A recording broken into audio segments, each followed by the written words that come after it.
We wait. That's what we do. For 60 minutes, the driver battle out on the track. But we know our time is coming.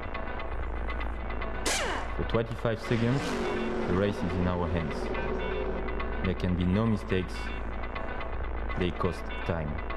We prepare, we focus, we test, and sometimes we make the difference. After Clivio Piccioni and Steph Dusseldorp took victory at the opening round in Abu Dhabi, the 2011 FIA GT1 World Championship travelled to Zolder in Belgium, where Marc Basseng and Marcus Winkelhock dominated a dramatic weekend, taking victory in the championship race.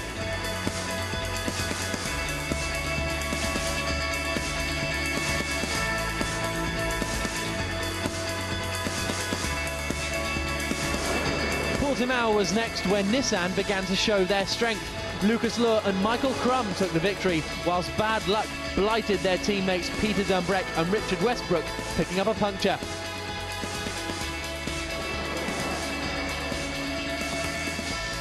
There was plenty of action at the Sachsenring in Germany, where both Swiss racing cars were eliminated on the opening lap.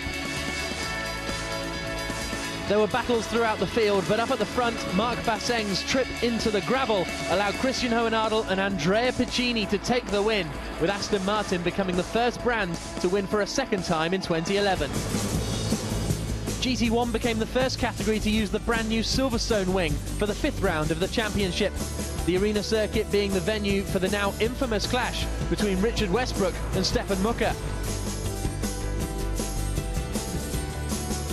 After a frantic battle for the lead, Luhr and Crum became the first double winners of the season. In Navarra, it was a championship race win for Nicky Pastorelli and Dominic Schwager under the Spanish sun.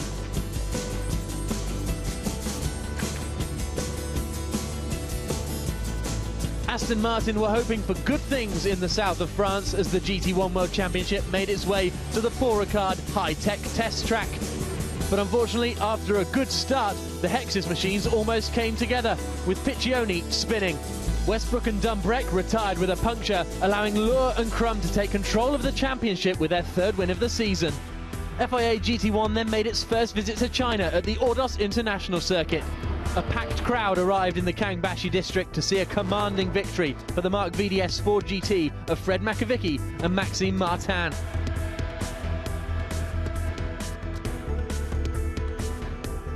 A week later, the cars were in Beijing for a street demonstration outside the 2008 Olympic Park. The weather took a turn for the worse, and in the only wet race of 2011, Darren Turner and Thomas Enger came through to take victory. At San Luis in Argentina, Crum and Luhr wrapped up the title in the qualifying race, so it didn't matter that they were eliminated in this massive start line shunt. Exim Bank Team China won the race, but Hexis Racing did enough to clinch the team's title. I just want to say one word. We are the best team in the world this year. To be champions now is wonderful. For me and Michael, winning with the number 23 is just great.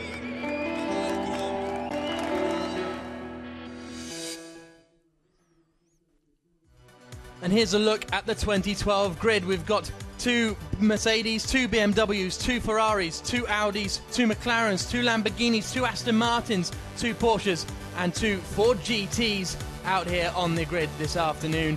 Let's find out a little bit more about the runners and riders that are going to be taking part in the first round of the 2012 FIA GT1 World Championship here at Nogaro.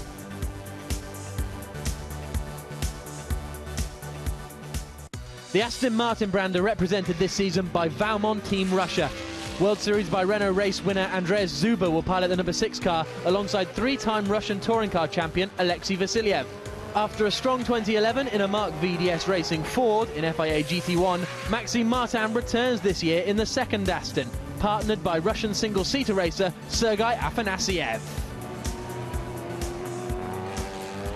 It's fantastic to be here. I represent Russia and I represent my sponsors and I represent Aston Martin. I'm really glad to be in a World Championship. It's going to be fun and we'll do our best to fight for the title. The Belgian Audi club Team WRT are running a pair of R8s in 2012. The team will be running the updated LMS Ultra model with a strong driver lineup. Audi regulars Oliver Jarvis and Frank Stippler will drive the number 33. whilst Formula 3 racer Laurens Vanthoor will be joined in the 32 car by massively experienced GT racer Stéphane Ortelli. For us to be here in the World Championship is really, really important. I think we have a really strong R8 car, and we've been winning races last year, but not at this level. I think we are strong, and we're going to fight to the maximum for sure. The 2010 FIA GT1 World Champions Vita For1 racing team returned to the series this year with the BMW Z4. Matthias Lauda, son of 3 times Formula 1 World Champion Niki, will pilot the 17 machine alongside Niki Meyer-Melnhof. After a massively impressive GT1 debut at the final round of last season, Jelmer Berman is back, racing the 18 car alongside team boss and 2010 Drivers' Champion Michael Bartels. It's a nice feeling with the German brand BMW. It's also for me coming back home, because when I started my career I was already for 1 year BMW factory driver, and now running the BMW Z4 in the World Championship is something with a very special feeling. The prestigious Ferrari brand is back in the top tier of GT racing, being run by AF Corsa. GT3 champion Francesco Castellacci continues his association with the team, driving the number 4 458 alongside Enzo Ide. Ex-A1GP racer Philippe Salaquada will be in the number 3 car, with former FIA GT2 champion Tony Verlander alongside him. I think it's a good car, good to be in this championship. I've seen some of our opponents on action in these days, so I think it's going to be a tight and exciting championship. Andy Soucek and Emanuele Moncini will be running in the number 11 Sunred Ford GT, as the American marque continues its association with GT1. 2004 Italian F3 champion Matteo Cressoni will be in the second car, having raced in various GT championships for the past 6 years. He will be joined by another Italian F3 champion, this time from 2002. Serbian Milos Pavlovic will be alongside him, making his 3rd FIA GT1 appearance this weekend in Nogaro. It's great to be here. It's great to be part of this championship and fourth, so we're gonna fight hard and try to be up front. Lamborghini will be run by the experienced Reiter engineering squad in 2012. Peter Cox has been racing for the brand since 2004, and his huge experience will be complemented by Porsche Carrera Cup Asia champion and current World Touring Car driver Darrell O'Young. 2010 GT1 runner-up Thomas Enger will move from the Aston Martin to the Lamborghini this year, and will be joined in the 24 car by German Prince Albert von Turn and Taxis. Feels very good to be here in the World Championship competing with such a strong grid. We are all very excited, and we hope that we can compete for the top places. McLaren makes its debut in international GT racing this season, with reigning teams champions Hexis running 2 cars. Alvaro Parente played a large role in the development of the machine as McLaren test driver, and he'll be joined by French youngster Grégoire de Moustier. In the number 1 car is Steph Dusseldorp, retained from Hexis' campaign last year, and 2010 Porsche Carrera Cup champion Fred Makovicky. We are world champion in 2011, and this is a new goal with McLaren to do the same as the last year with the Aston Martin, and we hope so to continue to be world champion again 1 year and 1 year and 1 year.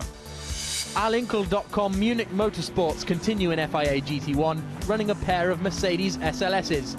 The driver lineup is largely unchanged, with Mercedes driver Thomas Jaeger the only newcomer to the team, partnering Nicky Pastorelli in the number 37 car. Ex-Formula 1 driver Markus Winkelhock is in the 38 machine, alongside team boss and experienced GT racer Marc Basseng. The SLS is a great car, really reliable, completely 180 degrees change to the Lamborghini Murcielago we had before. A great car, but this car you can work with it, you can run 2 days without any problems, and that's what we need. Exim Bank Team China will represent Porsche in this year's World Championship. After competing in the Asian Porsche Carrera Cup last season, Ren Wei will be alongside ex-FIA Formula 2 racer Benjamin Lariche in the number 8 car. V8 supercar driver Matt Halliday will be in the 9 machine, alongside 2011 FIA GT3 runner-up Mike Parisi.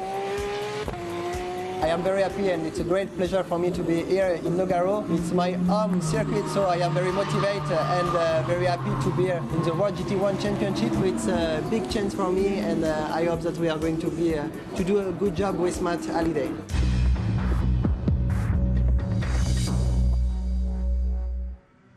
Good afternoon, everybody, and welcome to the opening race of the 2012 FIA GT1 World Championship. It's the qualifying race which will decide the grid for tomorrow's championship race coming to you on Easter Monday. You can see the cars have just set out on a very damp Nogaro circuit for their formation lap. My name is Jack Nichols. Up with me here in the commentary box we have John Watson. Haley Coxon is down in the pits, and John, it's looking a bit slippery out there.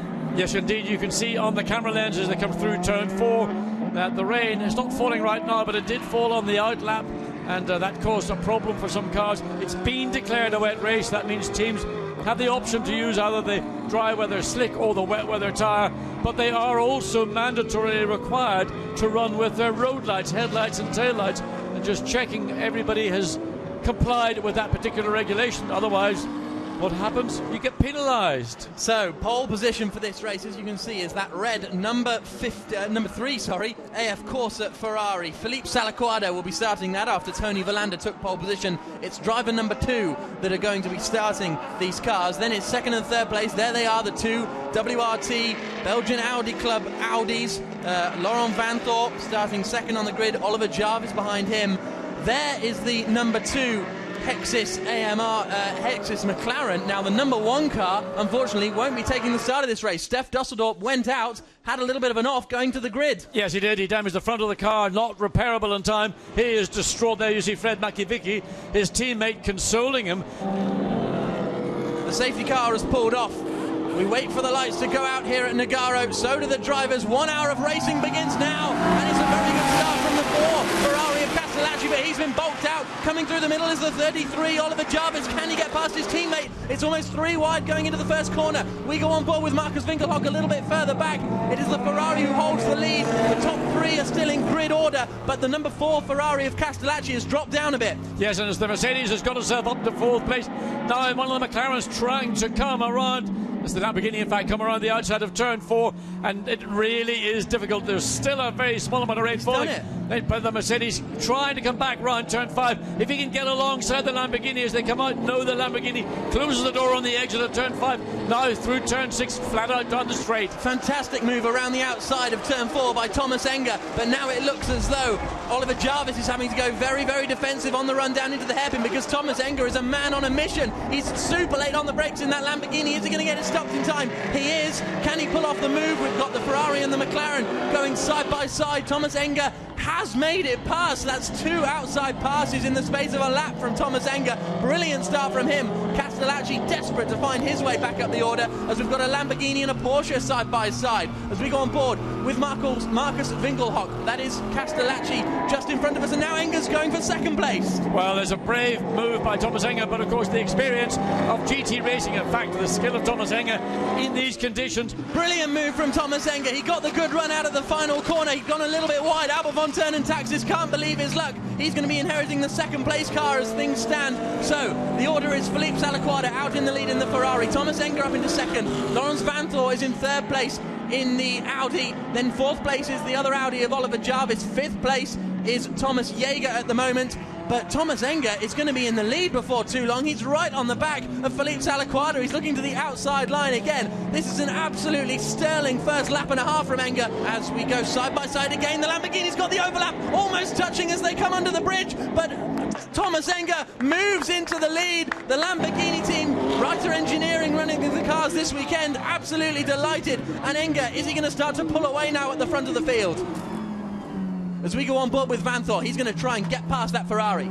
Well, he's following in the foot tracks of the Ferrari. We've seen what Thomas Enger did. He went offline to try and give himself better position off a corner, and whereas the younger Vanthorpe, he's just simply following along behind Salaquardo and not making progress. But now look at Parent coming down the inside of the track alongside the Mercedes, 3 abreast almost into turn 7. Is he going to make it through? Yes, it looks like he is. The Porsche is going to try and follow through as well, but he's not quite close enough. That's Matt Halliday, the New Zealander, starting that car, so that's made up a few positions.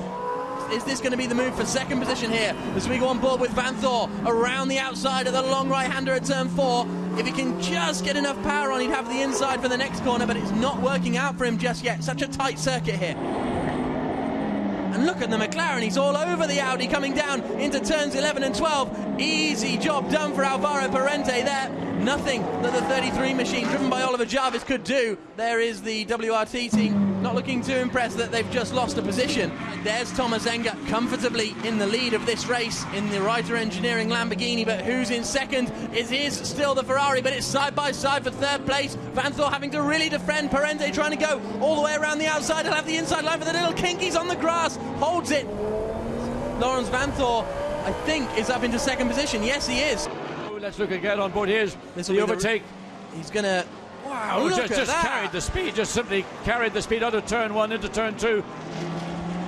And it's side by side behind. Castellacci still trying to get past Thomas Jaeger. He's been trying to do that for the past 18 minutes, but it hasn't worked out for him quite yet as they come into the double right-hander at 9 and 10. Parent, little look up the inside. Has he got the overlap? I think he has. Will this be Parent up into third position? Yes, it is. I think he gave him just a little nudge there to try and open the door.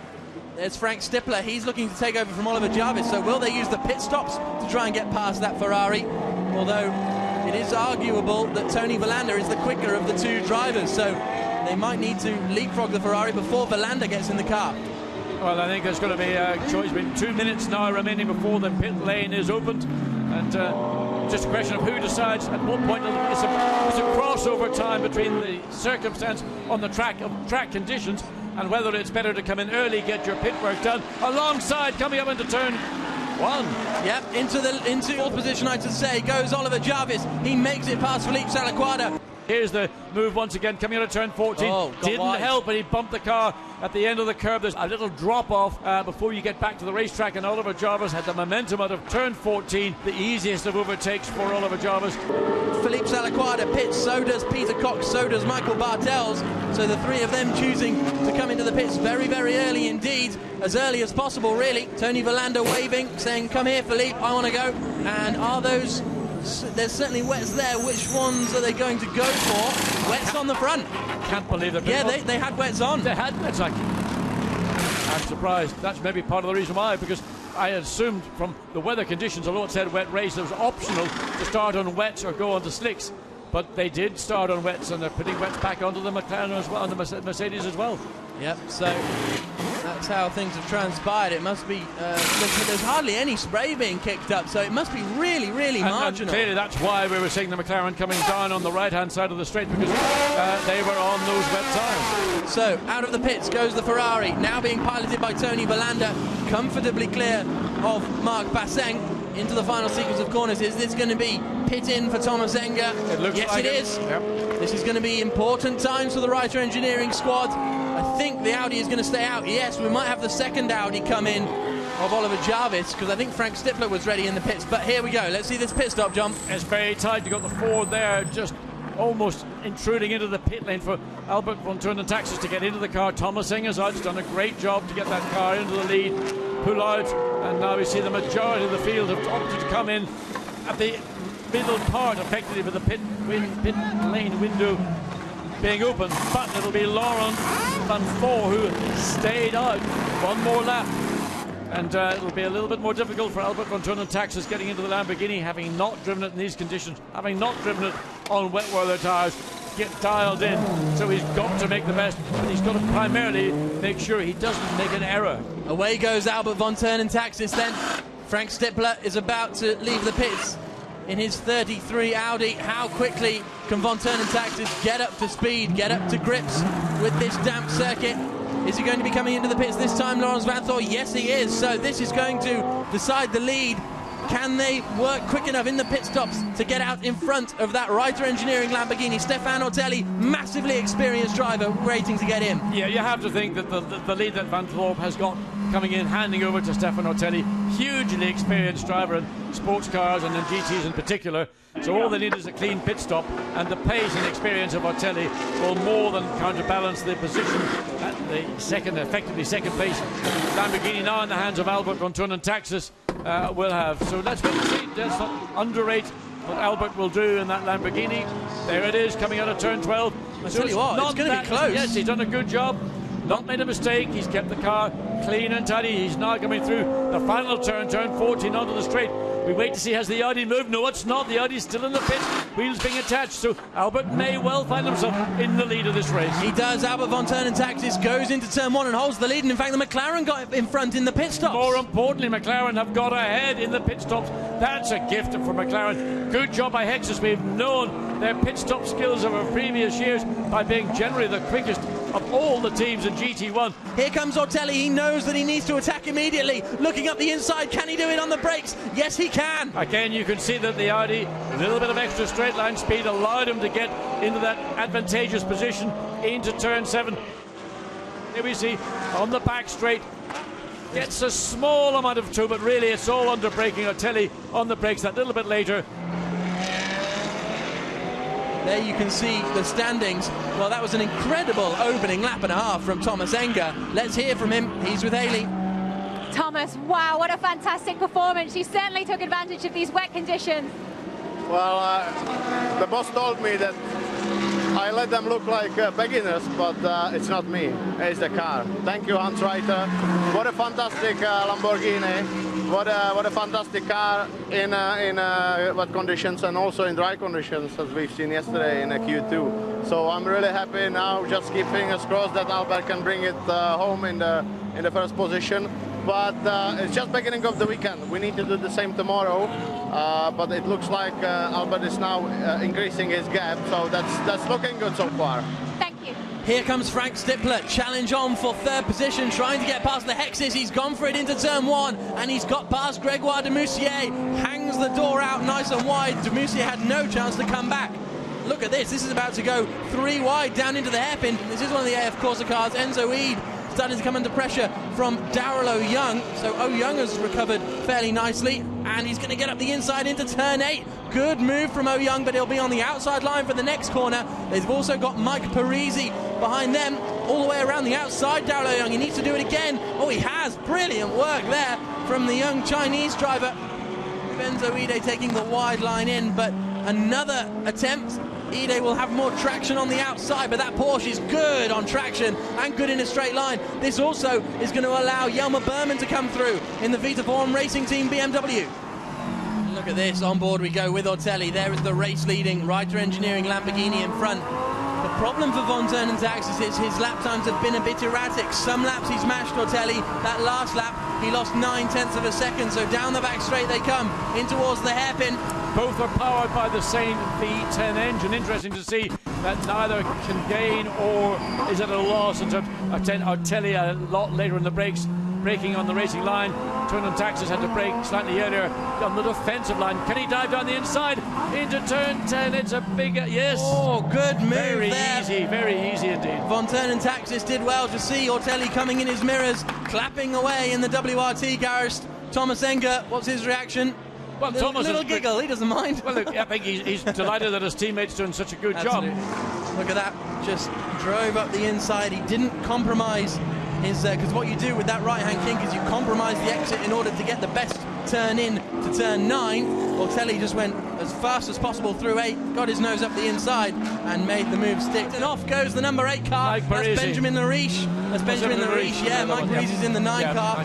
Lariche had a trip through the field earlier on. This wasn't team orders, was it? No. They're going for it, these two Arlinco Mercedes. Well, quite right too. They're here to go motor racing. They're not out for a Sunday afternoon run. But you've got to remember, if you're going to battle with your teammate, the cardinal rule is don't take your teammate off in the process. But here's Albert von Taxis. Can he prevent a WRT Audi R8 1-2 here at Nogaro? Von Taxis is going to have some very wide German shoulders to hold all this pressure, and he's going to need a very wide Lamborghini to hold off the Audi. Is he going to go defensive? He needs to down into turn 1.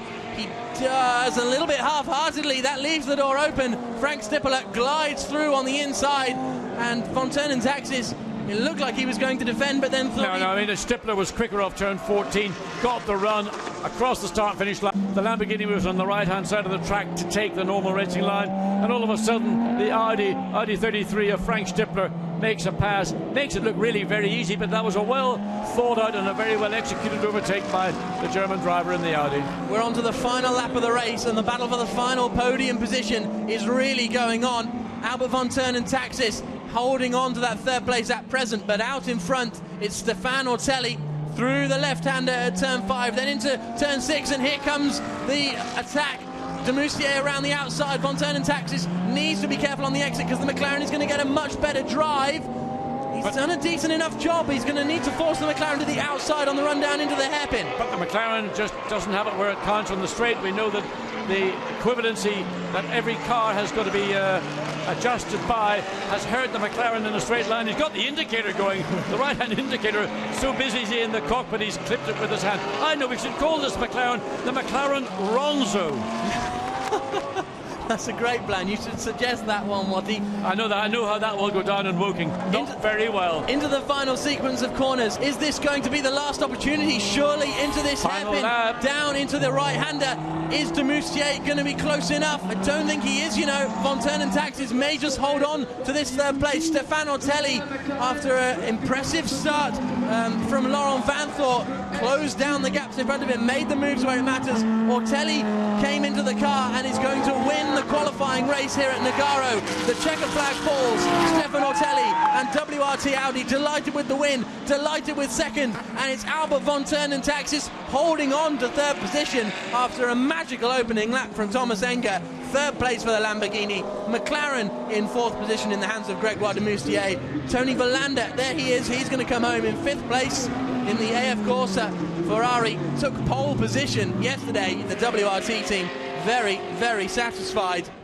It's been a very impressive drive from Albert Vontanen Taxis to hold off all that pressure. There's Stefan Rattel in the background congratulating Thomas Enger on what was an absolutely magical drive from him. We will now hear from our race winners, Stefan Ortelli and Laurent Vanthor. They're down in the pit lane with Hayley Coxon. Congratulations, Stefan. Did you expect to be so strong in these conditions? Not really. I mean, it's the beginning of the year. You don't really know. For sure, I have a lot of experience here in the rain in comparison with the other drivers. I've been racing here for 20 years, so it's a good way to start in France for us. As it will be the second race will be in Belgium for my teammate. He will be strong there as well, but he was just driving astonishing at the beginning of the race. You know, it's for me the result at the end. It's depending to the first 20 minutes, and he didn't crack under the pressure. Did an amazing job. I'm just so proud of him and proud of the WRT team. You know, 1-2 for us. It's I don't realize really, but we can really be proud for Audi and WRT. It's nice. It's nice. I love the car to drive here around. Sure.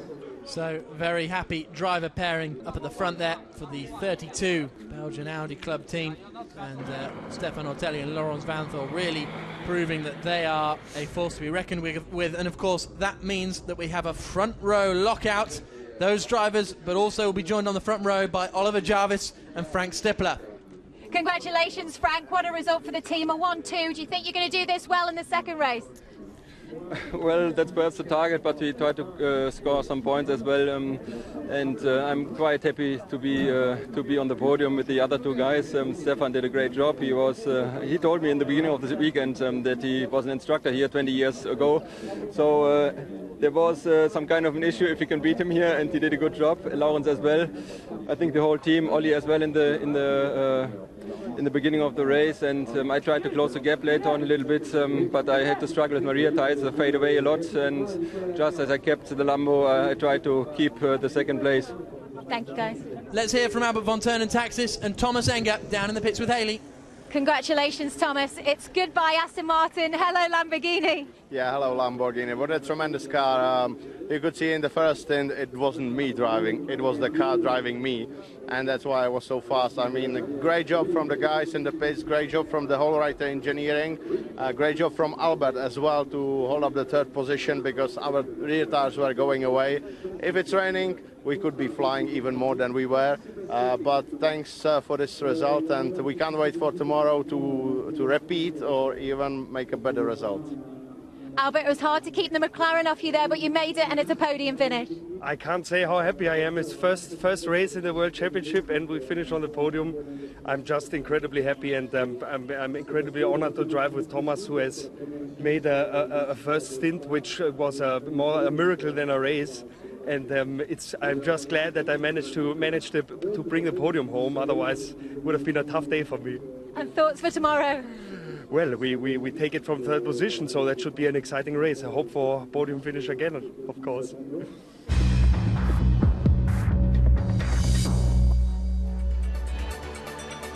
Good afternoon, everybody, and welcome to Nogaro in France for the first championship race of the 2012 FIA GT1 World Championship. Rainy yesterday, but today it's an absolutely glorious day. The weather forecast was predicting 17. We've got 19.3 degrees air temperature for what is the opening round of the 2012 FIA GT1 World Championship. Here's how the calendar looks for the rest of the season. Head to Zolder in 2 weeks' time, trips to Spain, Slovakia, Portugal, and then the flyaways begin, heading off to China, Korea, Russia, and ending the season what seems an age away at the start of December in India. I'm Jack Nichols. Alongside me in the commentary box here at Nogaro is John Watson. John, tell us about this circuit here at Nogaro. Well, they've got a 14-turn, 3.6 kilometre, 2.25 mile racetrack. It's called the Circuit Paul Armagnac because that's the region of France that we're in. We're in Gascony there. We can see the layout of the circuit. Primarily it comprises relatively low speed corners. Turn 14 onto the pit straight, probably about the quickest of the real corners on the circuit. Puts a big premium on the low speed grip of the cars. But here in particular, first time with the Pirelli tyre. And the GT1 drivers, although they had some running earlier in the week in dry conditions, when it came to the first race yesterday, it was wet. And it's only now that the teams are beginning to get a sense of where they are with their respective cars and this new Pirelli tyre. And most of the teams haven't done a full race stint on this new tyre. Another thing to add into the mix is we've got quite a lot of quicker drivers starting towards the back. There you can see the number one McLaren of Hexis Racing, Fred Makovicky and Stef Dusseldorp in that car. Stef Dusseldorp crashed the car on the way to the grid yesterday in the tricky conditions, so they haven't raced at all this weekend. It's going to be interesting to see them come from the back of the grid. And importantly, they didn't have that car out for this morning's rather early warm-up when the track actually was covered in fog. You couldn't see your hand in front of your face. Nevertheless, they opted to not take that car out. So for Fred Makovicky and Stef Dusseldorp, they're sort of stepping into the unknown with a car. The damage was very minor to the car, but they needed some parts that they didn't actually have on site. So, like, parts arrived, the car was completed. They were completed this morning. But again, I'm slightly curious as to why they wouldn't have taken the opportunity, even just simply to take that car out and run it, rather than wait until now when you get a number of opportunities prior to coming onto the grid proper to see where you're standing. We just saw 16th position on the grid, the number 7 car of Valmont Racing Team Russia in their Aston Martins. And there's the second one. That number 6 machine is going to be started by Andreas Zuber before he hands over to Sergei Afanasyev. They were fairly pleased with a 13th place finish after the difficulties they'd found. Sergei Afanasyev started the race yesterday with hardly any practice at all. Let's hear from SRO boss Stefan Rattel. Stefan, what a stunning looking grid. You've done it once again. It must be great to bring the FIA GT1 World Championship to Nogaro with the support of all the fans here. It has been a long winter, but here we are with one more step in the professionalization of the championship. Now here we are with 9 different brands represented and 2 cars per brand. That's basically the format of Formula One, and I think it brings very clear product for the fans. It's easy to follow. Choose the brand you like and see how it does in the race. Thank you, Stefan. Enjoy. Indeed, it is a splendid looking grid here at Nogaro this weekend, and Easter weekend, Coupe de Pack. Massive crowd has turned out for what is a very traditional race day in France, the Easter Monday. Yes, it is. I mean, we have had that, of course, back in the UK over Easter. We used to have it at Thruxton. Used to be a very popular venue for an international Formula 2 race. But here we are in Nogaro at a lovely venue, and this is a really family-orientated area, and certainly the racetrack and the number of people that have chosen to spend their Easter Monday here. And there's a variety of other events taking place as well, not just the international GT1 as well as the European GT3. So the crowds are being entertained, and they've finally got a decent day. Horrible day yesterday with that miserly, drizzly rain that, while it provided entertaining motor racing and a challenging motor racing, but most people would like to see what we've got right now. Just about ideal conditions. But teams, really, it is a step for some of them into the unknown. And just in the case at lunchtime, I was talking to Matt Halliday and Mike Parisi, who are in one of the 2 Porsches here this weekend, the XM Bank Team China Porsche. They were saying that with the Porsche, we're familiar with it on the Michelin tyre, but we've now got to work around the Pirelli tyre. It has a different characteristic. we will have to start to make adjustments to our particular car, the Porsche, of course, the iconic rear engine hanging over the back axle.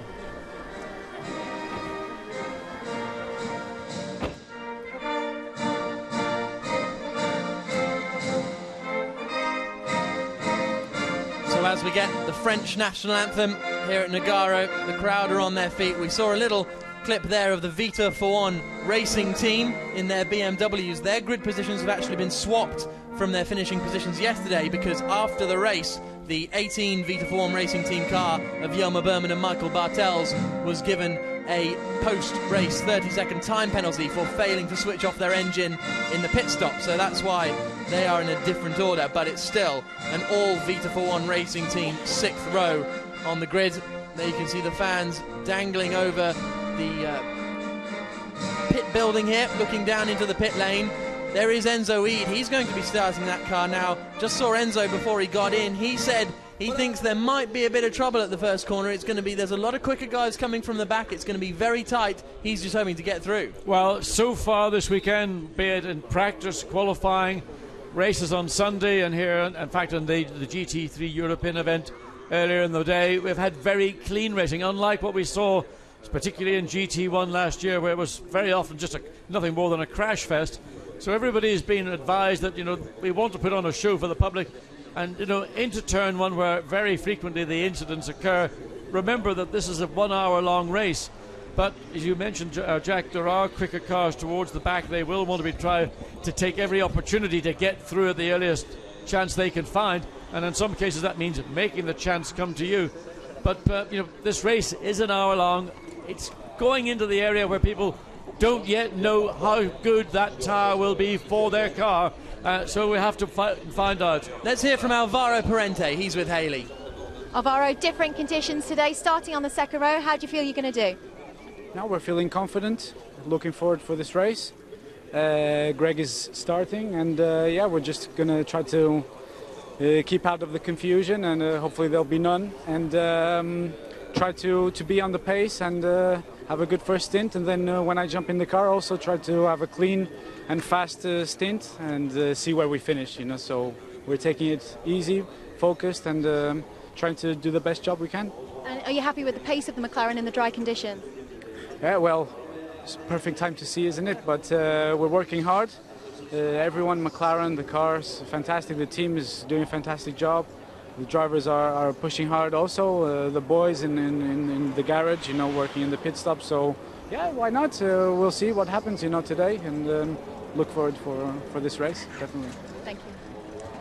So that start will be started by Grégoire de Moustier, and as I mentioned earlier, the Coupe de Pack here at Nogaro this weekend, the Easter Cup, has brought in a bumper crowd, very traditional. Many French racing drivers have come up through the ranks here at this Nogaro circuit, which has been running since 1960. René Arnoux, Gerhard Berger, Riccardo Patrese have all won races here in their time, and Alain Prost also won the Easter Cup in the mid-70s, so a very traditional event here in France. There are the two Alinco.com Munich Motorsport Mercedes, 7th and 8th on the grid, sorry, 6th and 7th on the grid, I should say. And they're going to be looking for a strong performance. The AF Corsa Ferraris, you can just see as we go around on this awesome segue shot, we're expecting the Ferraris to be stronger today in the dry. Yeah, I think it's about getting heat into the tyre, getting the tyre temperature up to the area where it really gives the car the bite, the grip. The other factor, of course, with GT1 for 2012 is we've got this equivalency formula, which is a complicated formula. It's about downforce, weight, power, whichever. It's to try and create a circumstance where everybody has got a similar potential lap time. But of course the teams turn around and say, well, of course that's true in a lap time, but how we achieve our lap time is different to how our competitors do it. So some may be quick in the straight, some may be quick in a corner, and they're all looking to claw back some of what they consider to be the penalty that they've been provided with this equivalency. So whatever will happen this afternoon will be the first really clear impression of where every individual manufacturer, 9 different manufacturers on the grid, 18 cars, and after this race and before Zolder, I bet you every one of those 9 team managers is going to knocking on the door of Stefan Rattel to say, give us a bit of a break, we need to be a bit more competitive. indeed. So 9 brands out there. Unfortunately, only 17 cars because one of the Ford GTs wasn't finished in time for this weekend. But we do have all 9 brands as the formation lap gets underway. It's going to be a 1-hour race. Pit stop window will open 25 minutes into the race and close 35 minutes into the race. And the drivers will make their pit stop, change tyres, and then head out for the second stint. It is a magnificent looking field, and they will form up in 2x2 to take the rolling start. The front row of the grid, we haven't mentioned them yet, the Belgian Audi Club Team WRT. They took a 1-2 in the qualifying race yesterday. They had very strong performances with the Audi R8s, albeit in FIA GT3 specification as well. The Audi's looking very, very strong around this circuit. Yes, I think the conditions yesterday played to the Audi's strengths. Now we've got a dry racetrack, a much warmer day. You're going to have to start to look possibly to the Hexus Racing, the McLaren of Gregoire Demussier, who will start. Further back, we've got the Ferrari of Tony Valander and Philippe Salaquada. The Mercedes-Benz, who were strong here this morning in the GT3 race. The car I want to keep an eye on will be the car at the very tail of the field. That's the second of the Hexus Racing McLarens. Fred Makoviecki will be starting in that car, and I'm sure Fred Makoviecki will not want to sit at the back of the field for further than, well, the length of the pit straight.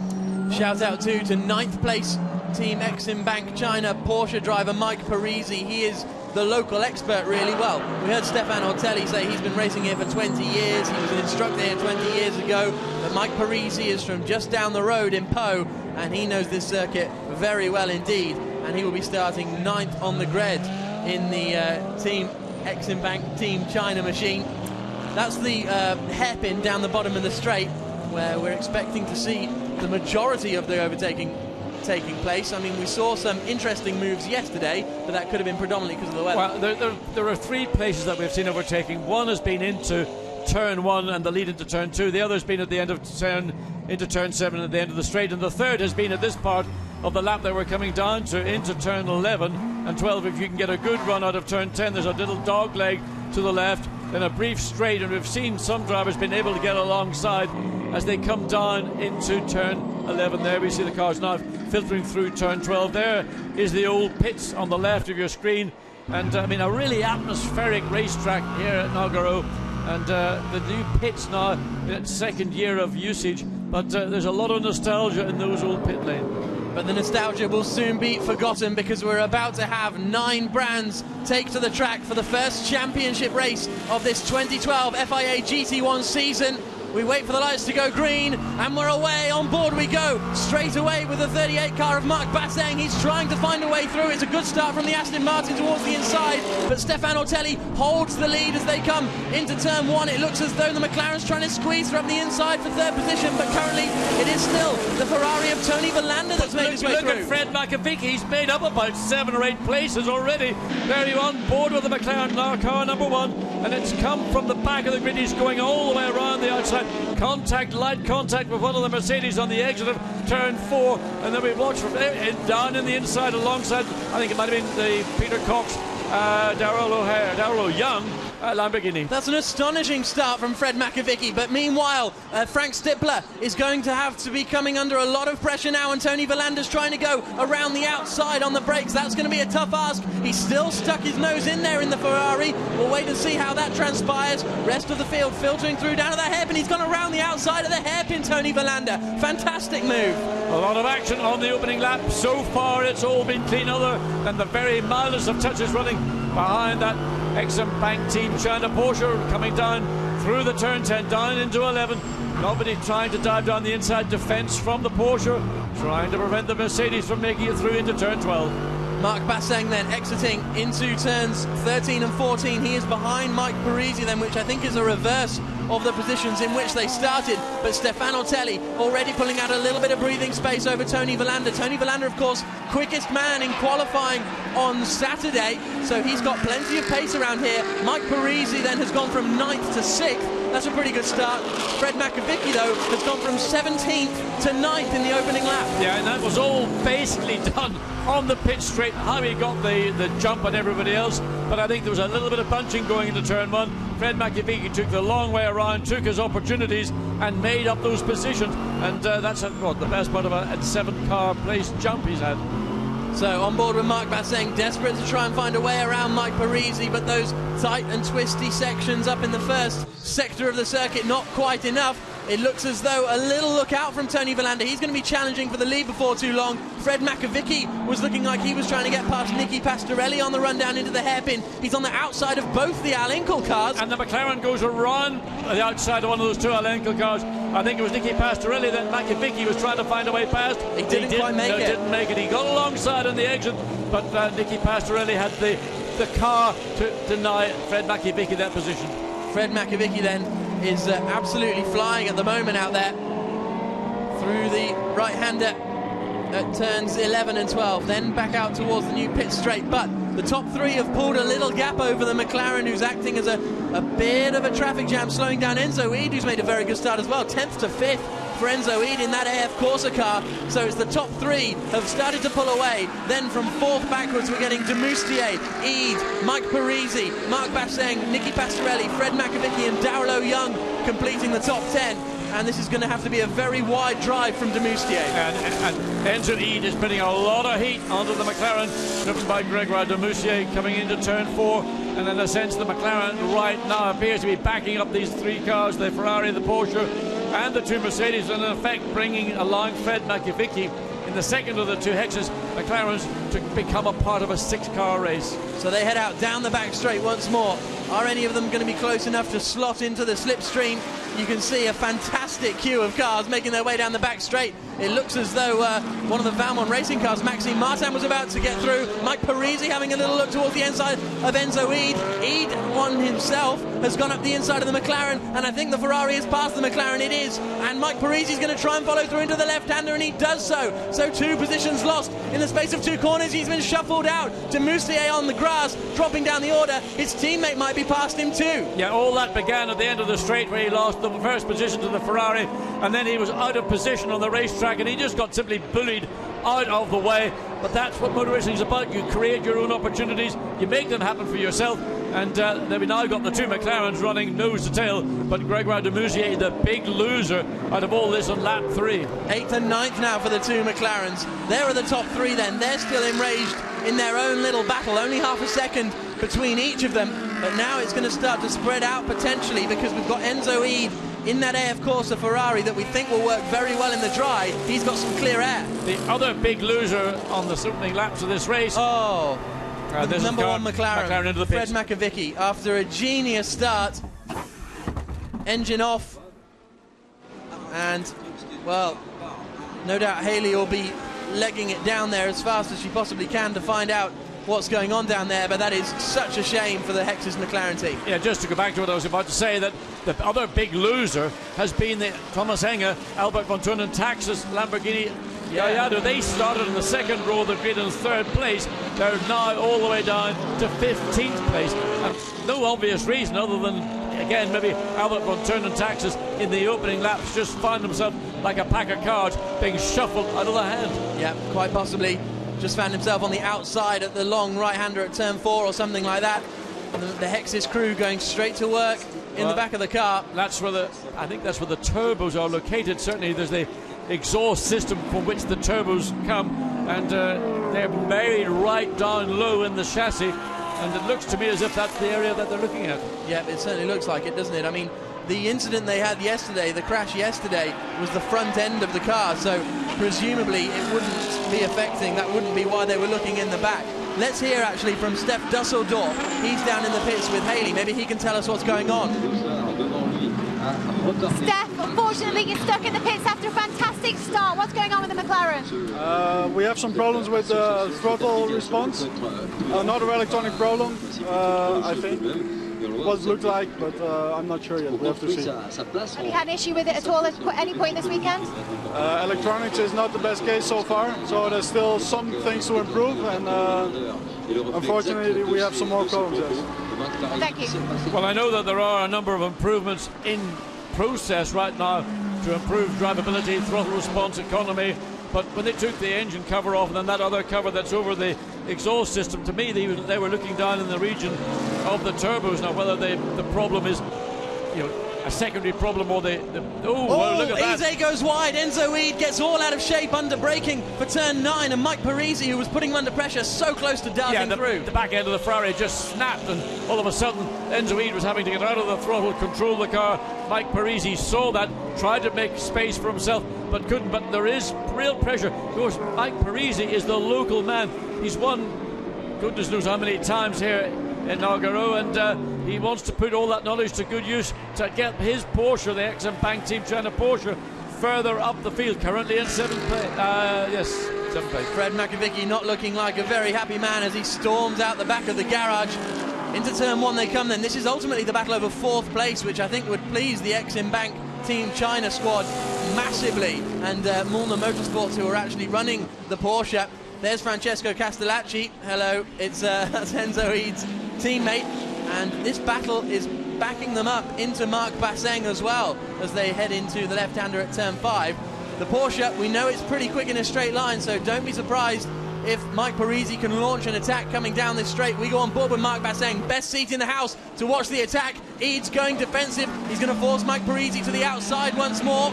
Let's see what Parisi can do on the brakes. Enzo Ede, we saw a little bit squirrely under braking for the next corner, but he holds it. Yeah, and he's come back under the, in the undercut, so he's got the job done. He stayed on the left, Ede on the inside.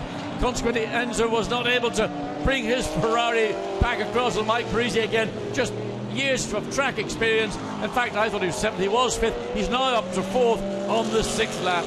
Yep, here's a look at the replay then. He takes the nice wide line in. Ede needed to take less speed into the corner and hug the inside. But you can see Enzo Ede was off the throttle waiting to get the car around the corner at the point where Mike Parisi was hard on the throttle, driving that Porsche alongside and then ahead of the Ferrari. Very good driving from Mike Parisi, and now Enzo Ede is going to be coming under pressure from Marc Basseng in that Alinkel.com Munich Mercedes, and look how quickly he's pulled away, John. I mean, he's pulled away the best part of a second. Once he's got past now, the Mercedes trying to find a way past. They get to turn 2, he got up.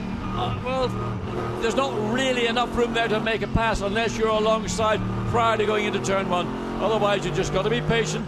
And down into turn 4, a long right-hand corner.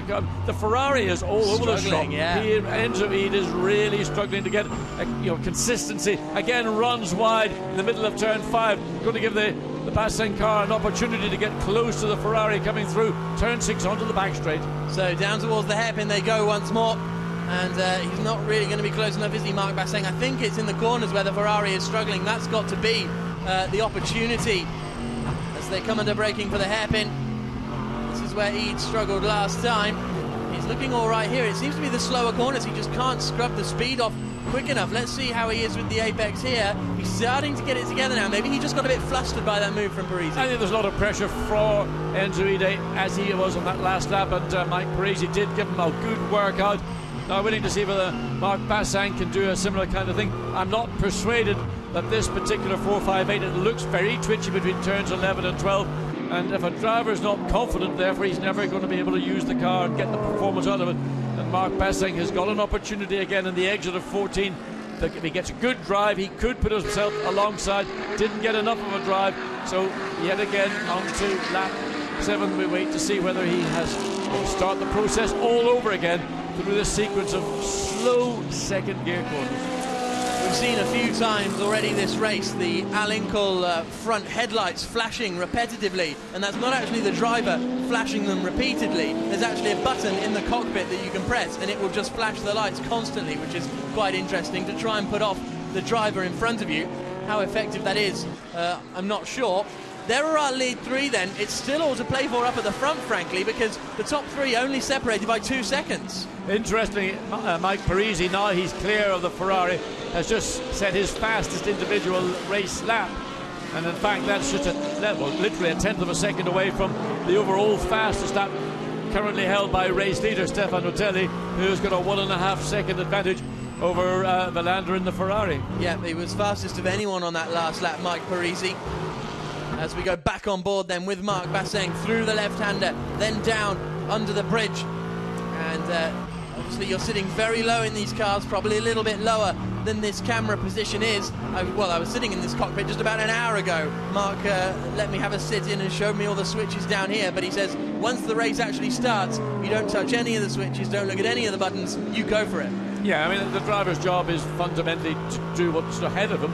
Those switches are there in the event of something might, an electronic problem, you can reset the whole system.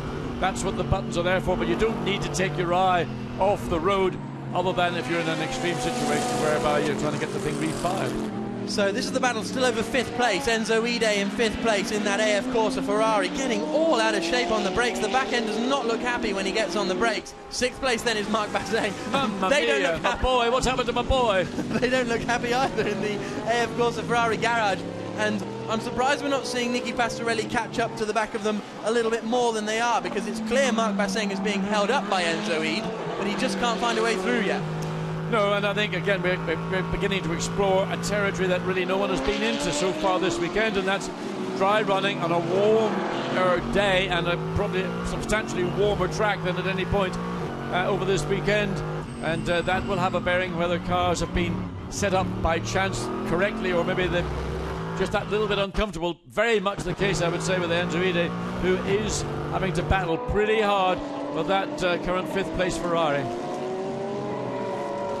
Into that back section of the circuit once more, past the old pits. Still only 2 seconds separating the top 3, so when we get into the pit stop stages, that could get very exciting indeed. Really, he's pushing for every inch of the circuit, isn't he, Enzo Ide? We'll probably see him go all the way out on that curb on the outside as well. He's leaving no millimetre untouched in his charge to try and get a little bit more pace, but still the fastest man on the circuit is Mike Parisi. He has been for the past few laps, and he's only 7 seconds off the lead. Cars 3 and 9 are under investigation for a false start, so that's Tony Verlander, our 2nd place runner. That could, and Mike Parisi in 4th place, so that could be interesting. Well, we didn't get to see a rerun of the start, but certainly there were cars at the back, and Mike Parisi was right in the middle of all that bunch. Tony Verlander was much further up, of course, on the 3rd row of the grid. So there may well have been some people who are a little bit anticipating the lights going out, and 2 of them have now been reported and are under investigation. Drive-through penalty for car 3 and car 9, false start. Wow. Well. So Tony Verlander from 2nd place is going to have a drive-through penalty, and Mike Parisi from 4th place is going to have a drive-through penalty. That is a real shame for this race, really, because it was shaping up very, very nicely up at the front. Yes, I mean, you've got a penalty, you've got 3 laps in which to serve that penalty out. We did see yesterday a driver in the GT3 event not understand or see or hear. So we're going to have to wait and see at what point they decide to do it. Look at Fred McAvicky.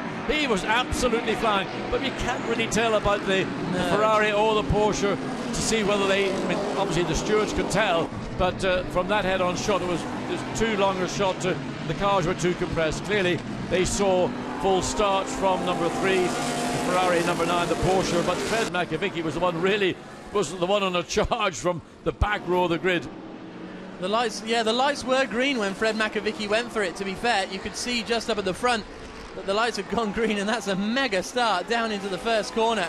There's Albert von Turnentaxis on the right-hand side, so he's already lost a couple of positions. Yeah, he's still running down in 14th position. So at all, in the first 4 corners, he just went backwards quicker than he's ever done in his life. There's our race leader, Stefan Ortelli, in the number 32 Team WRT. Belgian Audi Club. There's the drive-through penalty confirmation for Tony Verlander in that AF Corsa Ferrari. And then he's got Frank Stippler, the birthday boy today, all over the back of him. But that in the end is going to become irrelevant. So this is going to become the battle for the final podium spot at the moment. Enzo Ide hanging on in there ahead of Marc Basset. So this will ultimately, once those 2 have taken their drive-through penalties, be for 3rd position. Yeah, I mean, the penalty is going to really, really hurt Verlander and Parisi in the Porsche and the Ferrari and the Porsche respectively. The good news is the pit lane here in Nogaro is a relatively short pit lane, but the bad news is you're only allowed a maximum speed of 60 kilometers per hour. Nevertheless, so it's the Enzo Ide car we're looking at just ahead of the Marc Basset Mercedes, which we're riding on board with. Basset a little bit closer this time, coming up into turn 1. So maybe now regrouping and considering having another charge at the Ferrari driven by the young Belgian driver. And again, you can see the car really looks unstable under power, under braking, under entry into the corner. Again, look how close the Mercedes gets to the Ferrari in turn 4. Almost alongside. This could be a good opportunity if he can get a better power down out of the corner. He is right under the rear wing of that Ferrari 458 as they head out onto the back straight. The Ferrari's got decent straight line speed. Is Basseng just going to give it a go under braking? Eid goes defensive, and Basseng knows that Eid is going to cover that inside line all day long, but can he get it stopped? Can he pull off a Parisi? I think he almost is able to. Eid just gets back across in time. I thought we were going to see a repeat of what happened about 7 or 8 laps ago when Mike Parisi did that move and he made it stick. Mark Basseng wasn't able to. I think Enzo Eid was able to just be a little bit more cute as to what was going on the circuit, and he's consolidated his position there. We're saying car 9 is being advised that there's got to be a drive-through penalty. Well, there's no radio in that ex-Bank Team China car, so their only communication is through pit boards. So that means that, because that was the excuse we had in GT3, oh, my pit radio broke, so I wasn't looking at the pit board. But if your only communication is pit board, you're going to be looking at the pit board. Back on board with Mark Basseng into the first corner, lap 13, and we've still got 40 minutes of this race remaining, so there's still plenty of time for Mark Basseng to get past, but Marcus Winkelhock, no doubt, will be keen for him to get past sooner rather than later, as already suited and booted. I think that's Felipe Salacqua, that might have been Francesco Castellacci, sorry. Well, we've got 6 minutes before the pit window opens, and I'm sure it'll be a rather stressed, strained and tired Enzo Ide who will get out of that car, hand it over to Salacqua, Castellacci, I beg your pardon. And Enzo Ide is still defending. The Mercedes, this is the equivalence thing that they're complaining about. They're saying we're not quick enough on the straight, we need more horsepower, basically.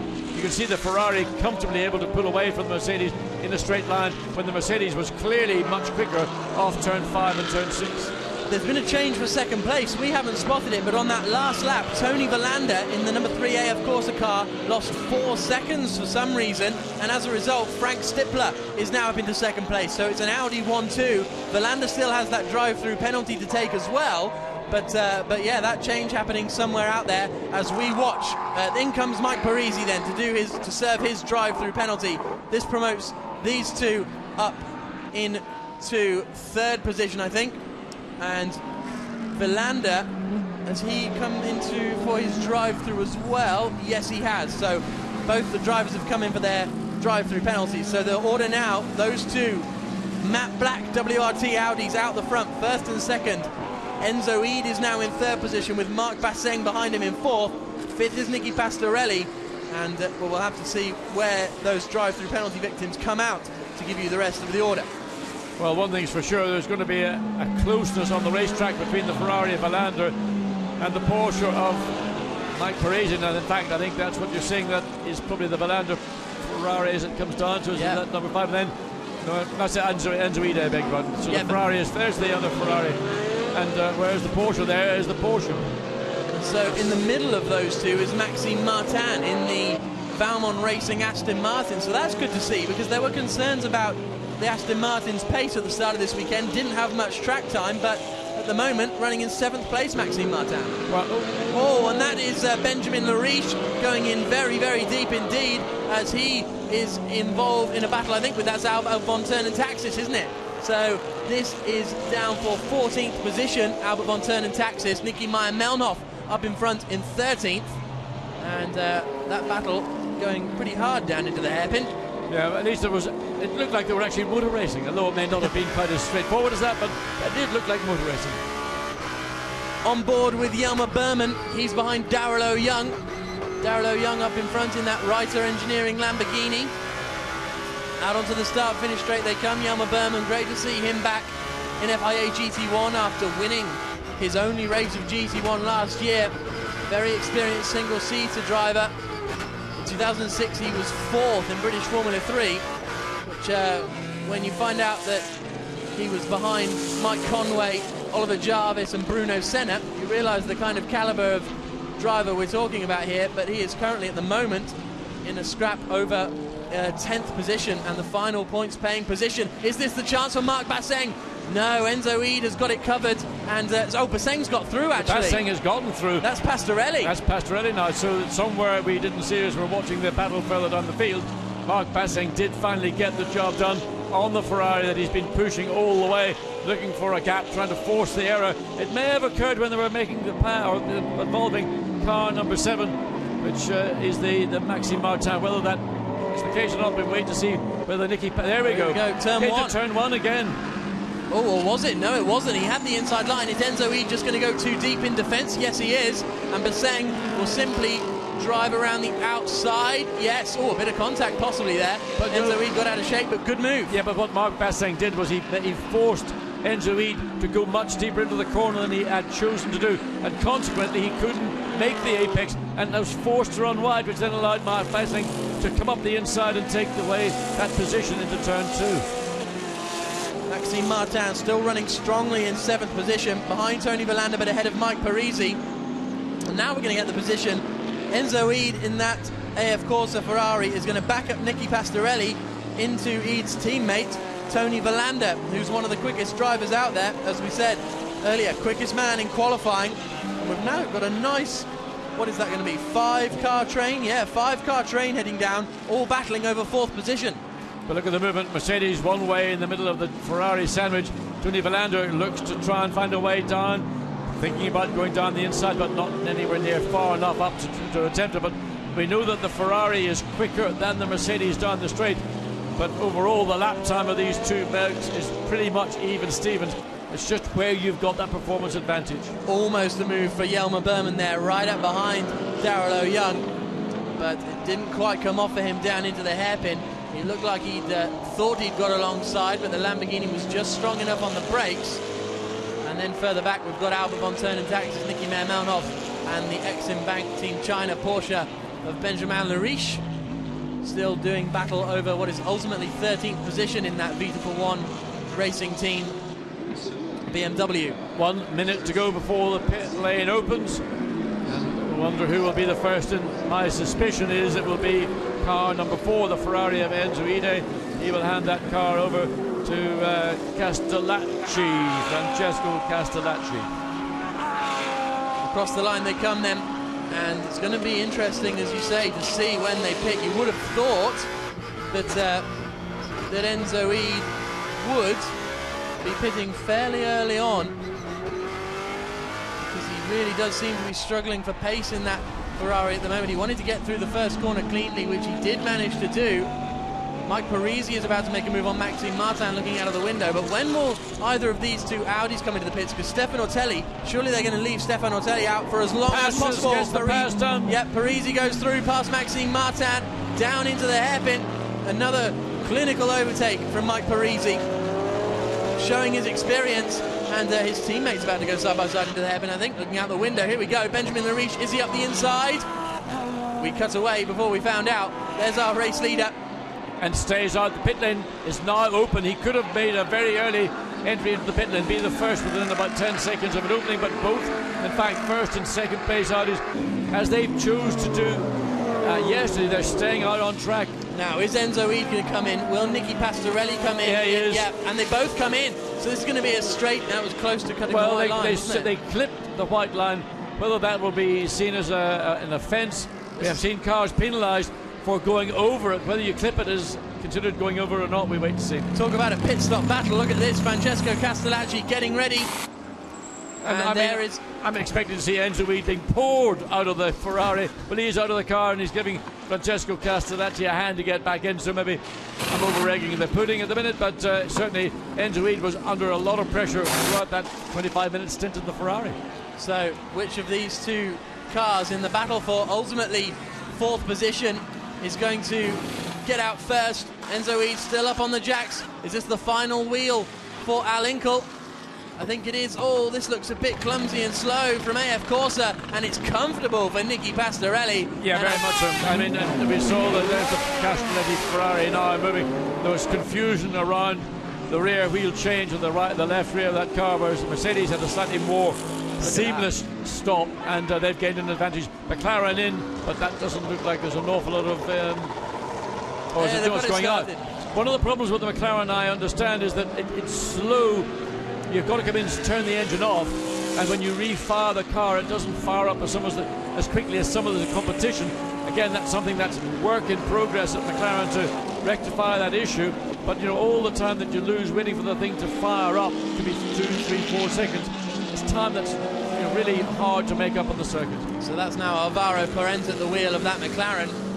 So it looks as though Nicky Pastorelli has, well, he's handed over now, hasn't he, to Thomas Jaeger, and he, I think, will have inherited 4th position when this all shakes out.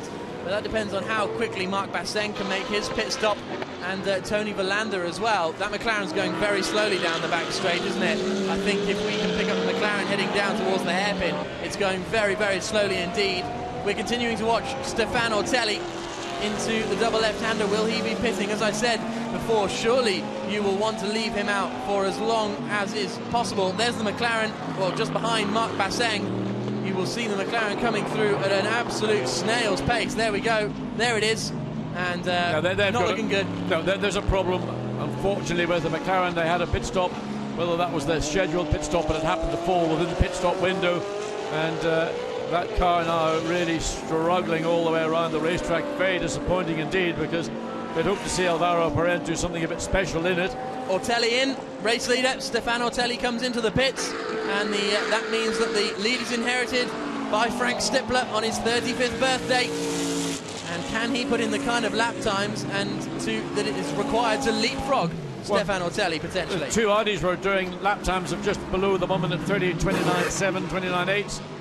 So we see Ortelli out, and Laurent Van Voor gets in to that Audi, and it looks pretty much as we saw yesterday. It's a battle between these two team cars, and now the driver change is complete.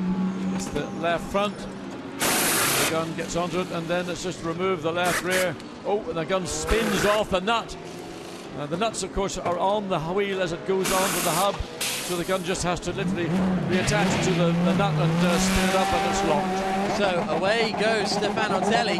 A little bit of a slowish pit stop. It may well put him in trouble. Not Stefano Ortelli, of course. Laurens Vanthoor has taken over now, and this was the first car that stopped Thomas Jaeger, and well, predictably they are a long, long way ahead of Jaeger. There in the pit lane is Tony Verlander, who was just handed over to Felipe Salaquada, the number 3 AF Corsa Ferrari, and he's going to be a long way behind the Mercedes actually as well. So this could have worked out very nicely for Pastorelli. There's the McLaren. Yeah, McLaren sitting there, the driver's door open, Philippe Dumas on the radio, and it's been a very disappointing weekend overall. Certainly hope in the race that the car driven by Alvaro Parente and Gregoire Demousier would have maybe been able to get onto the podium. They did have a 4th place yesterday with that car, but unfortunately this afternoon both McLarens looks like their work's done. Yeah, looks like they'll be able to catch the early flight home this afternoon. Not that the Hexis team have to go far, actually, being a French-based team up at Lebanon. But there's our race leader then, Frank Stippler. How soon will he come in, pit, and hand over to Oliver Jarvis, and how slick will that pit stop be? Because it is very much a battle between the Team WRT Audis at the moment, storming down that back straight, hitting 250, 260 kilometers per hour before they reach the braking zone. Well, the lead car is still lapping, and he's just done a last lap of a 1:29.1, which is quickest of everybody in the field, with the exception of car number 9, and that's Mike Parisi. They had that drive through. I'm not sure whether they've actually had their pit stop, but they haven't. They need to make it very quick, because the window's only got 3 more minutes before it closes. Mike Parisi doing 28.9 against a 29.1 of Frank Stippler with that fresh set of tyres. Yeah, I think the Exim Bank Team China squad are going to be very frustrated with that time penalty, because they really have been on the pace. We're expecting a pit. Yep. In comes Frank Stippler. He's going to hand over to Oliver Jarvis now. And how quick will this pit stop be? Their teammate is currently just heading down the long back straight into the hairpin at turn 7.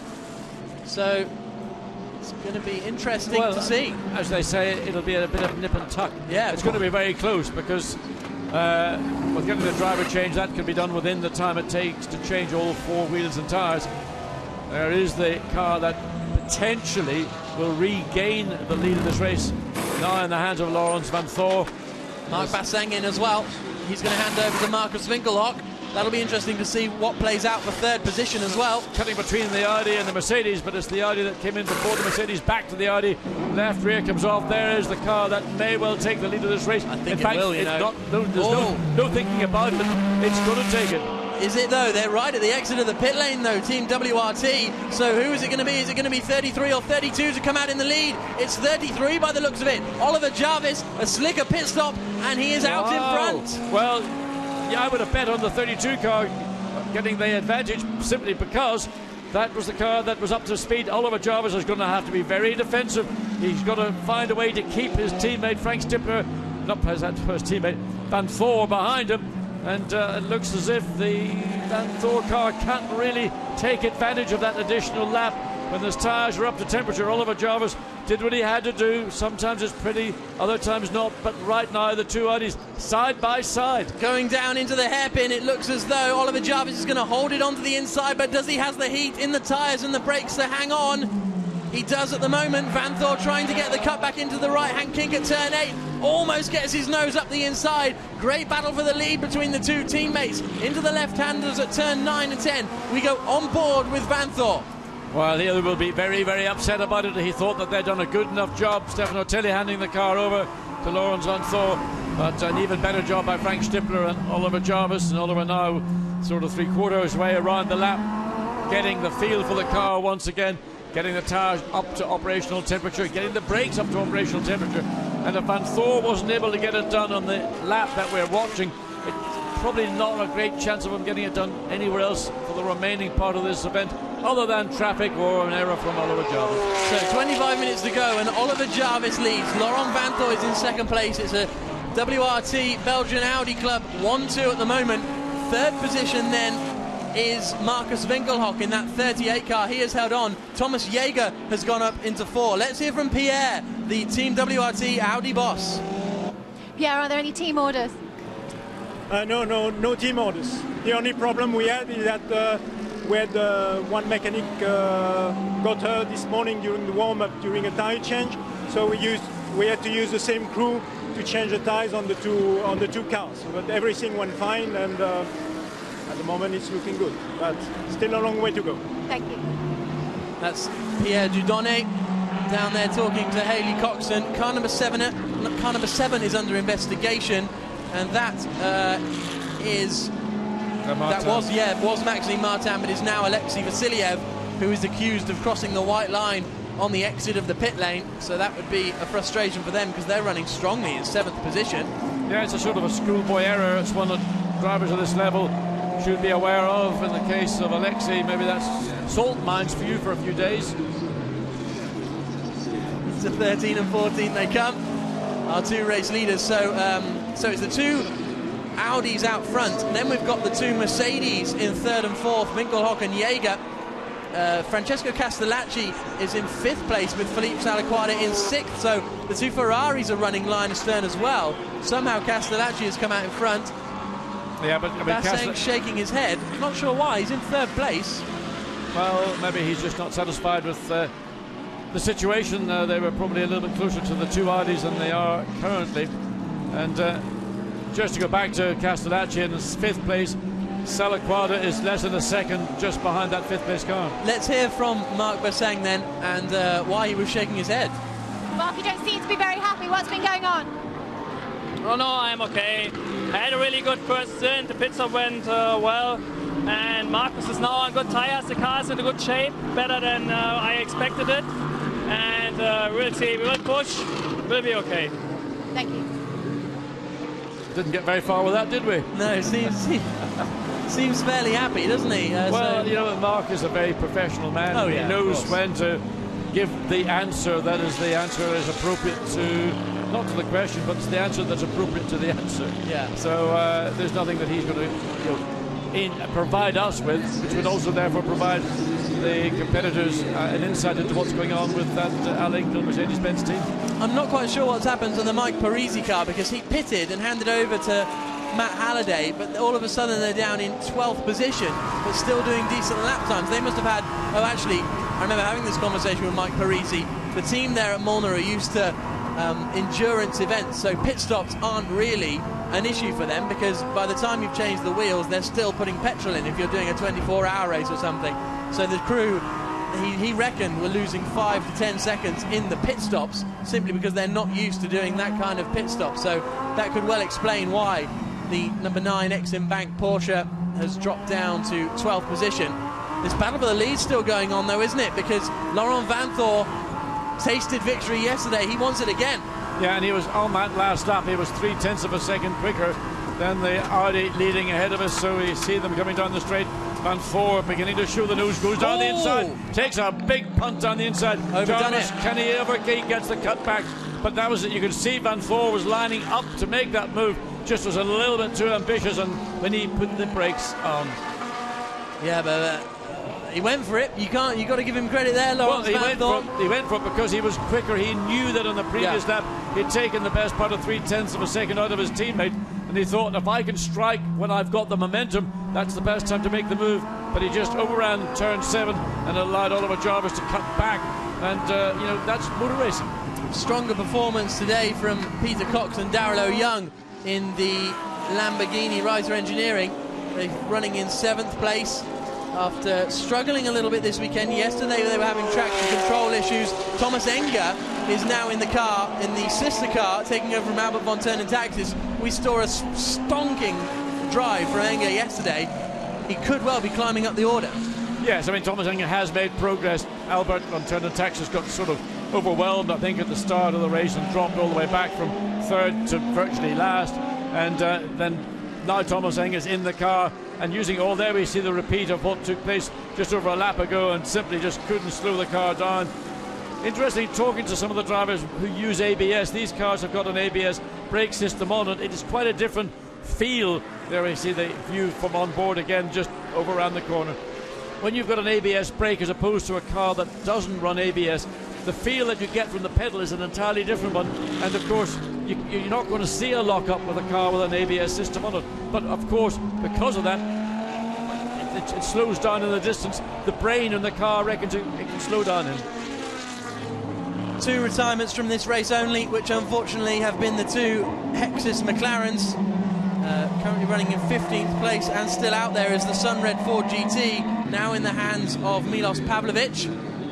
Maxime Martin has now handed over to Alexei Vasiliev, and that Aston Martin Baumann Team Russia is still running in 8th place, so not a bad effort from Alexei Vasiliev so far. But they're still under investigation for that white line, and no doubt, as we've seen from other drivers who've strayed over the white line, they will get I suspect it'll be a drive-through penalty, which will destroy all the efforts that have gone into that drive, in particular from Maxime Martin.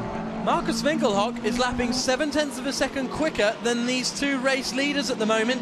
He's 6.6 seconds behind. Well, I think the answer is that Oliver Jarvis, in the lead Audi, is actually slowing down the pace that we're seeing from Vanthor, who is running in 2nd place, and that's allowing the 3rd place car driven by Markus Winkelhock, followed by a sister car by Thomas Jäger, to begin to close down. Now, there again we're seeing Vanthor looking to make a move down the inside this time. Can he get it done without overrunning the corner?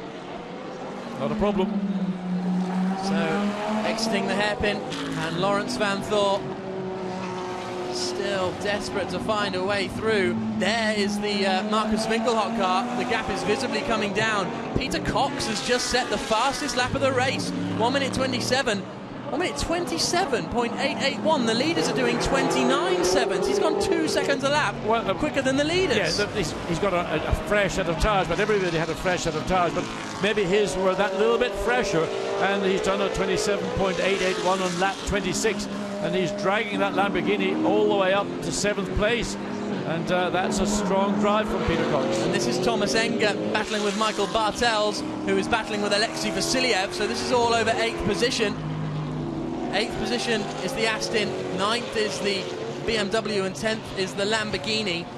And Alexei Vasiliev just starting to back them all up a little bit. Yeah, Michael Bartels in the BMW. So he goes defensive into turn 11, not opening up any opportunity for Peter Cox, who currently is the quickest car on the track, let alone of this group of cars they were watching. But again, Bartels goes very, very defensive. He knows that the Lamborghini has caught him very quickly indeed, and he's not going to offer any chance for the Lamborghini. There will be one, maybe, if he can force Bartels to go ultra defensive, he might open up a slot into turn 1, into turn 2. There he goes. He's made it.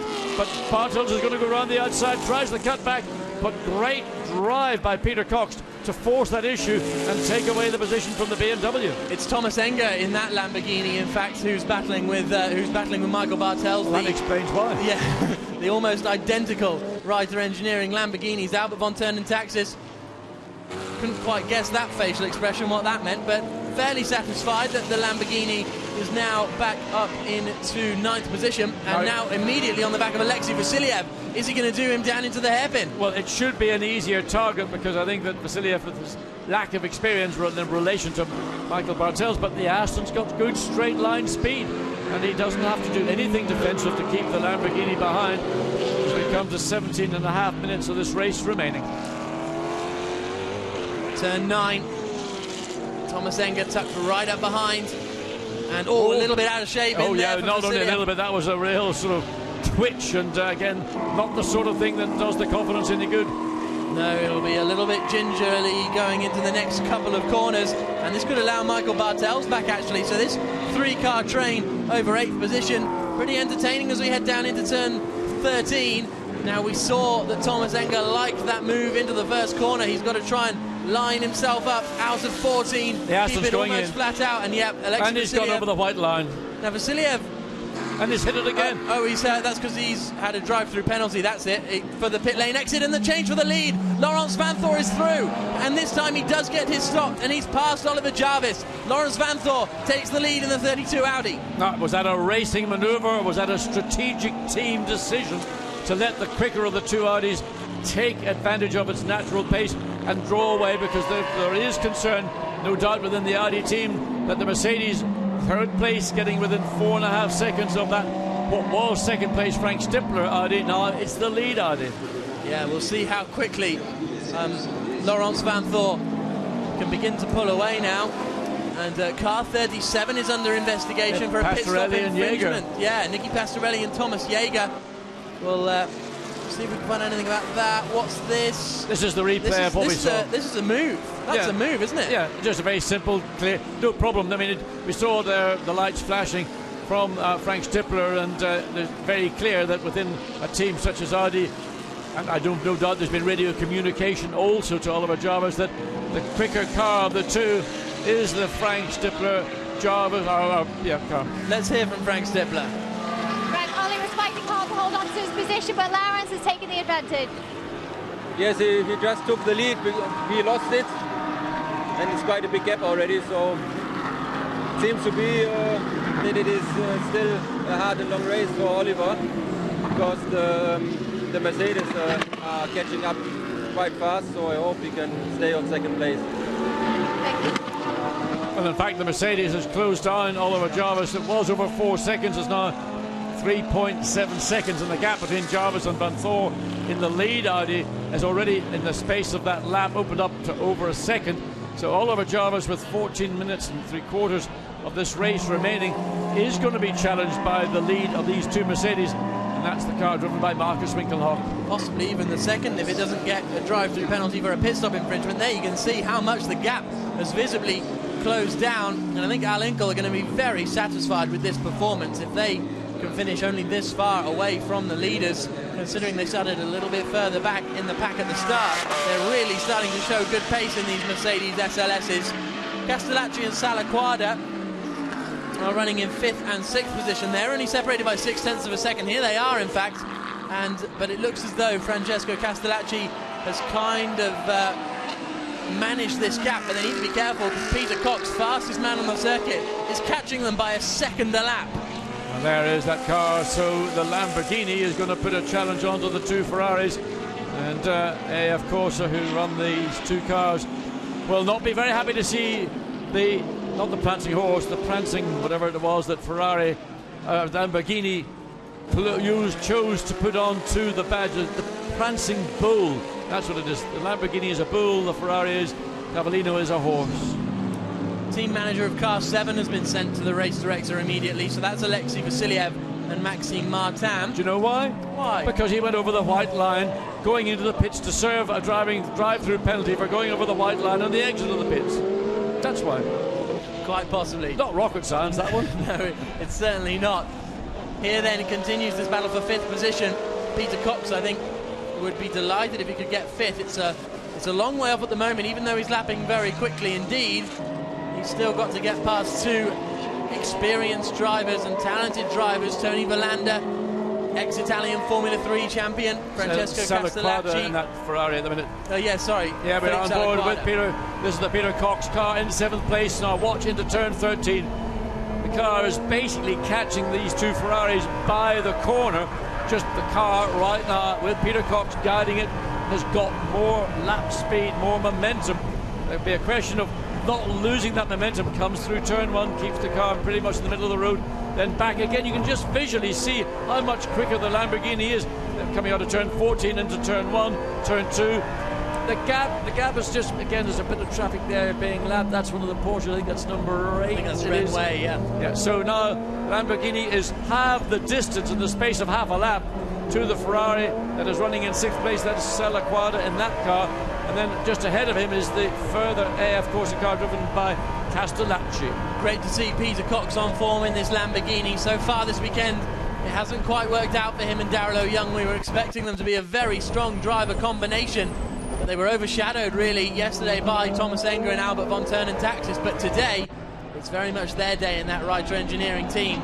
So Castellacci is lapping about the same as Sella Quadra really. Those two seem pretty evenly balanced. So it'll all depend on how quickly Peter Cox can get past as we go back on board. Well, the big difficulty Peter Cox is going to have to face is that his lap speed is the best part of 3/4 of a second quicker than the Ferraris.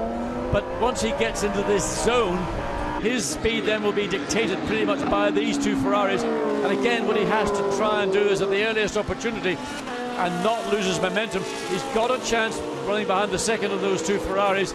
That's the Sella Quadra car. Can he do what he's seen successfully to do by getting up the inside, as we saw Thomas Enger do, in fact, in the car 24? But again, once you get into these slow corners, very hard to make a pass unless you're alongside, particularly into turn 4. Otherwise, you'll have contact and it'll be considered an unnecessary accident, and therefore you'll get the penalty. That Lamborghini is working so well. You can really see it riding the curbs beautifully as the Ferrari is gingerly trying to get down the power. The Lamborghini is absolutely glued to the surface, running a little bit wide on the exit. This could be the opportunity for Peter Cox, perhaps. No, he's about 5-6 car lengths behind at the moment, heading down the back straight. Well, he's in the slipstream of the car, but it doesn't really seem to be helping it in any particular way. It's too far back to take a lunge down the inside, because if you did that, there would be no doubt you'd be into the side of that Ferrari, and the damage to both cars would see them probably being. But again, now into turns 9 and 10, the Ferrari nowhere near as quick or able to commit the way Peter Cox is doing in the Lamborghini. Cox is having to work hard to do what he's doing. Nevertheless, that car has got the pace at this part of the racetrack. Massively experienced driver Peter Cox, of course, had a spell in the British Touring Car Championship racing for Honda in the late 90s for 3 years. He's been racing Lamborghinis since 2004, so he knows his way around these cars and knows his way around FIA GT1 as well. 14 rounds he's competed over the past 2 years. This is his 15th as he heads down into turn 1 once more. And you know, the Peter Cox was doing middle 128s, he's now doing high 129s, and surprisingly it is the Sella Quadra Ferrari in 6th place that is actually the Castellacci in 5th place is now actually pulling away from Sella Quadra in 6th place. So Sella Quadra is basically slowing down the Lamborghini to such an extent that it's letting the sister car in 5th place marginally pull away. Out onto the back straight they come again. Philippe Sella Quadra definitely is getting clear. Peter Cox a little bit closer on this lap, but again, it'll be a brave lunge if he decides to go for it down into the hairpin. Down there at turn 7, the back straight that runs parallel with the runway here, next to the aerodrome of Nogaro. You can see the massive amount of fans in the crowd are enjoying what is turning out to be a pretty entertaining FIA GT1 season opener. And I think it's going to be into one of these corners where Cox is going to have his advantage. Get a good run out of a corner like that kink at turn 10 and put it up the inside into 11. Yeah, I mean, if you come through there, so there's a little dog leg between 10 and 11, and if you can force your competitor, that's the Ferrari ahead of us, Salaquada, and again you can see it squirming under acceleration, force an error coming down into turn 11, that would be an absolute no-brainer for Peter Cox to put the Lamborghini alongside the Ferrari, but so far he hasn't forced Salaquada into that error. But you can see that the Ferrari, the back of the car, dancing over the curbs. There's not a lot left between the pace he's running at and being beyond it. Yeah, into turn 2. And Felipe Salaquada really starting to feel the pressure now from Peter Cox. And this is the battle over 6th position, with 5th position starting to pull away up the load a little bit with Francesco Castellacci. Let's hear from Peter Cox's teammate, Daryl O'Young. He's down in the pit lane with Haley. Daryl, do you think Peter's going to be able to fight his way through the traffic? Well, yeah, he's doing a really good job right now. I struggled a bit with the full tanks, and he's doing really well with the car right now, so we had the fastest lap, and he's pushing hard, so we'll see what he can do against the Ferrari. He's certainly got the experience in the Lamborghini to deliver, hasn't he? Yeah, definitely does. He uses tires a lot to catch up to them, so I'm not sure how his tires are doing now, but we'll see how it goes. It's about 7 minutes now. Thank you. Almost close enough for a look that time down into the hairpin. And now we're focusing in this battle that's going on right now, 5th through 7th, but we've sort of let slip that in 3rd place Marcus Winkelhockers virtually have the gap between 2nd and 3rd place, just down to 1.8 seconds. Yep, 1.5 now as they cross the line, in fact, as they turn into turn 13. This is still the battle for 6th position, and Peter Cox is really... Interesting point from Daryl O'Young. New Pirelli tyres, has Cox cooked them whilst trying to get up to the back of the AF Corsa Ferrari, or does he still have enough life left in to try and make the move as we go back on board? If he's got fresher tyres, they're still always going to be fresher. But the point is, it's this whole thing of momentum. Once you get caught, as we are seeing Peter Cox, he hasn't been able to use the strengths of his fresher tyres and the Lamborghini on the bits of the racetrack where he's got an advantage. He's having a look now, going into turn 5, this long looping left-hand corner. Gets, again, good run off it, but can't really do. Look at the Ferrari just gradually ebbing away from the back. And Peter Cox, that's so frustrating when you're in that situation. You do all the hard work, but you don't get any of the reward. Goes into the middle of the track to defend the Lamborghini, thinking it might have to go either on the outside or on the inside. Again, the pressure on the back of the Ferrari. And Salaquada knows he's in a race. He certainly does. He's going defensive into almost every corner that he needs to. Now, through this kink is where Cox could be strong. The Ferrari seems fairly settled through that medium speed corner. It's the slow speed stuff, I think, where the 458 chassis is really struggling. You can see there the better exit that Peter Cox gets. They're coming up to some back markers now. That is the number... Can't quite make that out on the screen. It's 6, isn't it? Yes, so that's Sergei Afanasiev driving that Aston Martin. He's the one that's had the penalties for going across the white line and whatever, and going into the pit lane. So back to this battle. So Peter Cox still trying to force a way past Salaquada in the Ferrari, and in the meantime we're seeing Castellacci beginning to escape from this battle. That was a 3-car battle. He's now in relatively clear air, 2.5 seconds ahead of the fellow Ferrari. Again, looking for a way to get down into turn 5 as you go back to the battle. This is a battle that has been going on all the time between 2nd and 3rd place. The gap is 1.4 seconds between 2nd and 3rd, and Marcus Winkelhock in the Mercedes.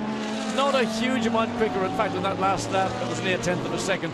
Nonetheless, still ebbing away at that advantage to 2nd place. The top 4 are all lapping within 1/10 of a second of one another, so it's a very even playing field up at the front, even though the Mercedes have managed to reel them in.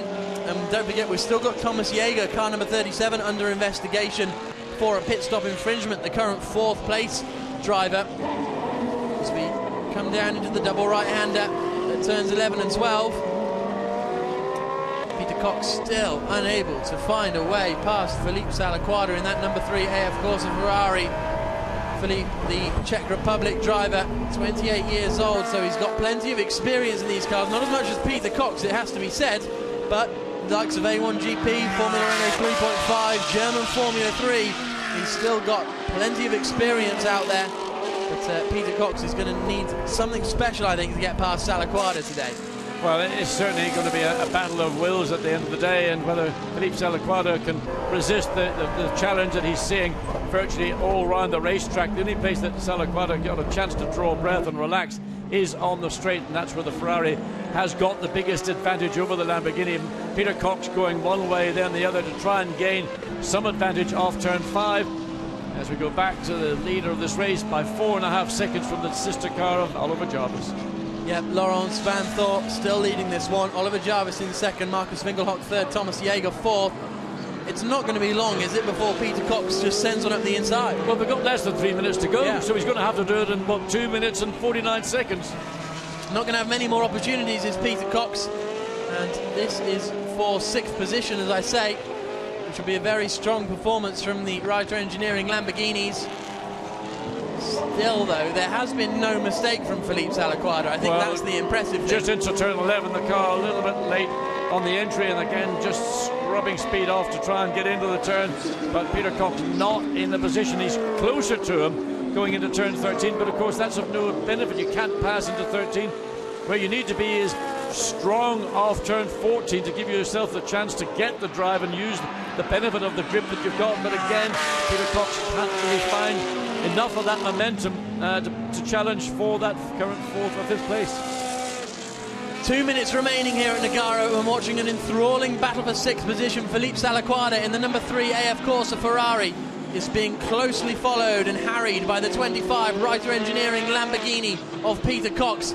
Out front, we've got the 32 car of Laurens Van Thor, but this is the battle for 2nd place. Oliver Jarvis with only a 1.2 second advantage over Marcus Winkelhock, who in turn is only 1.9 seconds ahead of his teammate Thomas Jaeger. As we, it's probably going to be the penultimate lap this may well be coming through to start the final lap. Is Cox going to be close enough? No, he is not. He's super late on the brakes, though. Yeah, and it looked like the Ferrari was about as late as he could get as well, but good job by Felipe Salaquada. He got the car slowed down, made his apex, and no opportunity again for the Lamborghini to see away. So into turn 9, and then the short sprint into turn 10. Then from 10 you've got this dog leg running down to 11, and it's where you drop a wheel off the curb there that can unsettle the car. But again, Felipe Salaquada is not offering up any opportunities whatsoever to Peter Cox. So across the line comes our race leader. It's just 9/10 of a second between 2nd and 3rd positions as they head into turn 1 for the final time. But I don't think, unless Marcus Winkelhock can be super quick in this first sector and send one up the inside into the hairpin, I think it could well be an Audi 1-2 here at Nogaro in the first championship race of 2012. Out onto the back straight comes Laurens Van Thor. Oliver Jarvis had a great battle early on with Frank Stippler, his teammate. But after Laurens Van Thor took over, he managed to force his way past Oliver Jarvis after losing out in the pit stops, and from then on has slowly but surely pulled away, squeezing up the inside of that Porsche. That was a little bit close for a moment, wasn't it? But Laurens Van Thor into the final sequence of corners, look behind, and it's not quite enough for the Mercedes and the Audi. But it has closed down. It's under a second as they come through turns 9 and 10, and well, it's not over until they cross the finish line. We go back to this battle that's been going on with Salaquada and Peter Cox for 6th place. And again, you have to think that looks now really settled in the favour of the Czech Republic driver as the lead car comes out of turn 12. Into turn 13 then for the final time. It's been a perfect weekend so far for the Team WRT Audis. They were quickest in testing on Friday. They won the qualifying race, and now they're going to win the championship race with a 1-2. Laurens Van Thor crosses the line. Frank Stippler delighted with 2nd place, only just 0.6 of a second ahead of Marcus Winkelhock. Tremendous performance from the Mercedes. This is the battle for 6th into the final corners now, and it is going to be Felipe Salaquada that holds on. So the number 4 Ferrari comes home in 5th place, Francesco Castellacci. 3 Salaquada in 6th place, and Peter Cox in 7th with Thomas Jaeger, his teammate, in 8th position. So it's 2 by 2 actually, the top 8. But well, the WRT Belgian Audi Club absolutely delighted. Stefano Telli runs out to congratulate his team after watching the final few moments on the TV screen. and what a weekend it's been for them. Well, they've turned into a bit of a winning machine here in Nogaro, winning in the wet and then winning in the dry, and illustrating just what a strong car Audi have got this year with this GT1 Audi, and 9 different brands, and we look forward to going to Zandvoort, a new venue for these cars. Great racing going on throughout the field. Defence by Oliver Jarvis to make sure he got that second place, but also by Philippe Salaquada to ensure that he finished in the top 6 in the Ferrari, denying Peter Cox, who was the quicker of the two but couldn't find the way through. And I think it's worth pointing out the performance of the Alincourt.com Mercedes this weekend has increased massively. They were really struggling on Friday, not really sure where to go with the setup, but now they were properly challenging the Audis at the end of that race. Yeah, they've done a great job. Again, everybody new to the Pirelli tyre. I think that's the core. Everybody's got to find a way to make the tyre work on their car. It's the same tyre for everybody, whether you've got a Porsche 911 with the engine hanging out behind the rear wheels, or whether you're a mid-engine car such as the Audi or the Ferrari or the Lamborghini or McLaren, or a front-engine car such as the Aston Martin or the Mercedes-Benz. Everybody's got the same tyre, but it will not react identically in any one of those different manufacturers. Absolutely right. Stefan Ortelli delighted to take victory, and of course the lead of the championship as well. Interesting to see what Frank Stippler and Oliver Jarvis's reactions will be, because they were leading this race on a few occasions, and both times they got passed by their teammates. Stippler got overtaken and Oliver Jarvis got overtaken, but I imagine they'll still be pretty happy with a 1-2. Well, I have to say, I mean, no Stefan Ortelli from old. I mean, he's a great GT sports car driver, but I think Laurens Vanthoor did a really impressive job here today, and got the overtake, ran up close to the back of Oliver Jarvis, tried on a number of occasions, but finally the issue was resolved in Vanthoor's favour.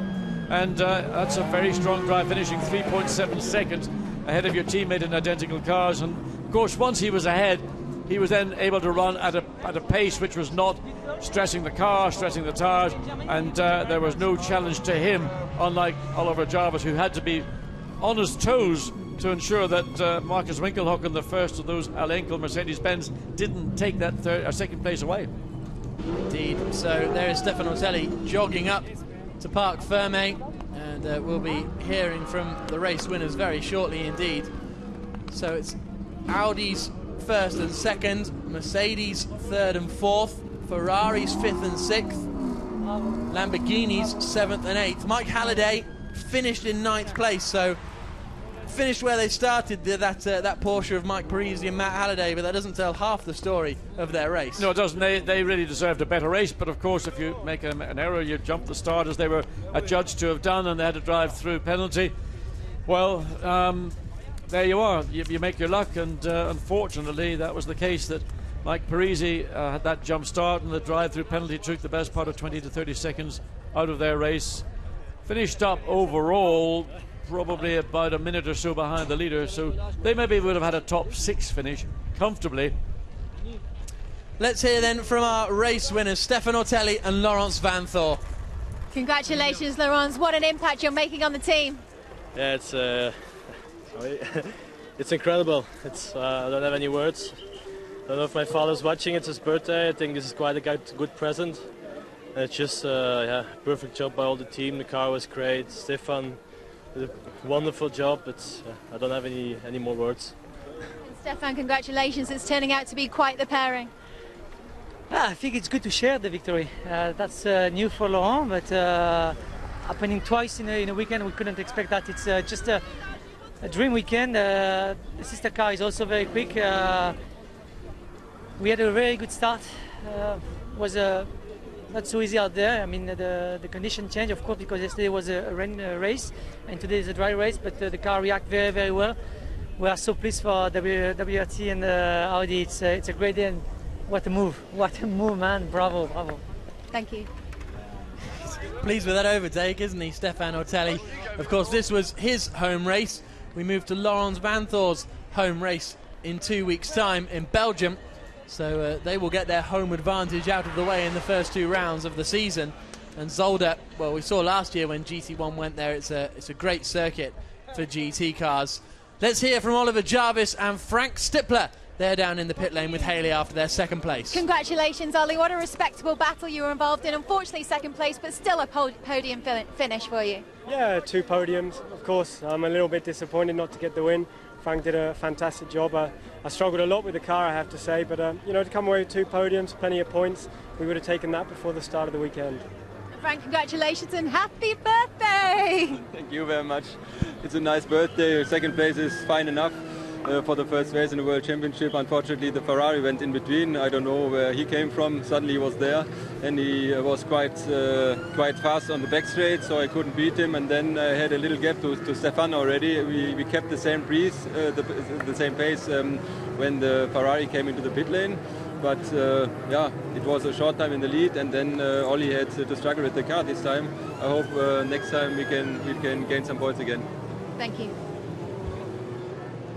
So those were our second place runners, Oliver Jarvis and Frank Stippler. As we expected, slightly disappointed that they didn't end up with the win, but as they say, if they'd have been offered those positions coming into this weekend, they would have been absolutely delighted. Yes, I mean, I think you could see Ollie's face, he could just, all over his face, he was disappointed. Yeah, definitely. Here's Mark Basseng and Marcus Winkelhock down with Haley. Congratulations, Marcus. You were chasing that second place, still finishing on podium, but not quite the second you were trying to obtain. Yeah, it was a good race. Mark did a great job in the first stint. The car was really, really good. I think we improved the car during the whole weekend quite a lot. And yeah, I'm absolutely happy about the result. For sure, I was fighting for P2. Unfortunately, the race was over too early, but now I'm happy with the result for sure. Mark, considering you're worried about the pace here this weekend in the Mercedes, here you are on the podium. Yeah, that was what I'm telling. It knows so many test days. It was developing during the weekend. In the end, we did it. Car was good. My first stint was quite okay. I had to wait behind the Ferrari because it was too quick on the straights, but he did the mistake, or I chased him into something and I overtook him. It was great, good team result, like the beginning of last year. Thank you. Of course, last year was, well, it promised much for Al Inkel. They were leading the Drivers' Championship at certain points, but it didn't all come together. It all started going downhill really in August, actually, didn't it, when they were disqualified for size infringement, so they'll be hoping to perform a little bit better. 2x2 formation, as you can see, all the way down into 8th position. We had the 2 BMWs, V241 Racing Team. Didn't see much of them, unfortunately. They'll be hoping to find some more pace when we get to Zolder in 2 weeks' time. The Porsche in 9th position, as we say, not really representative of their very entertaining race, and very impressive pace from Mike Parisi. I think Parisi, a very experienced racer, Matt Halliday, very experienced quick racer. They're going to be a driver pairing to watch in the rest of the season. Oh, there's no doubt that's a car that's capable on its day of having a victory.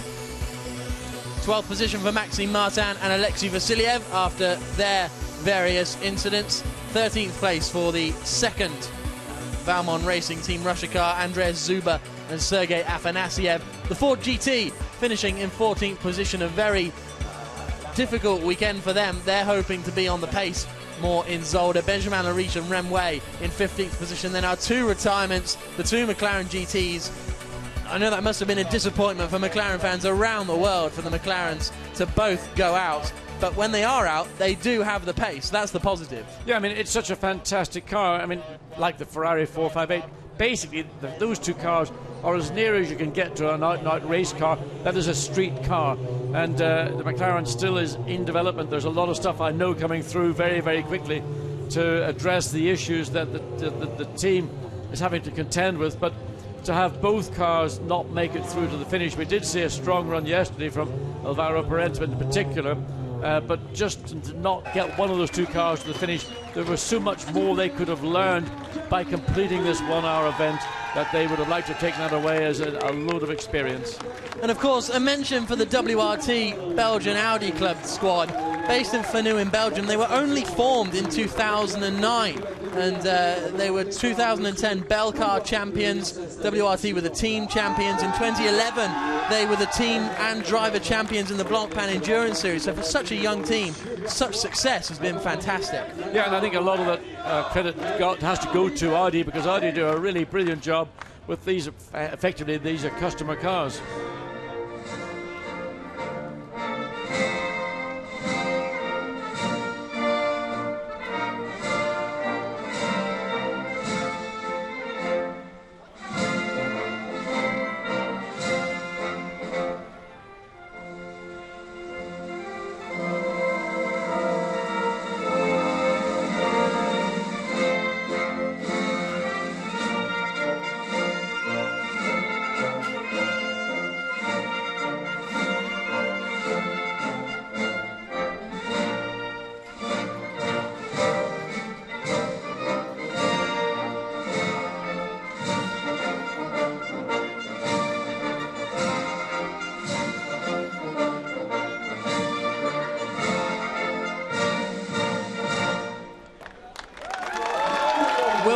hearing the Belgian national anthem more times this season. Judging on that performance, you wouldn't bet against it.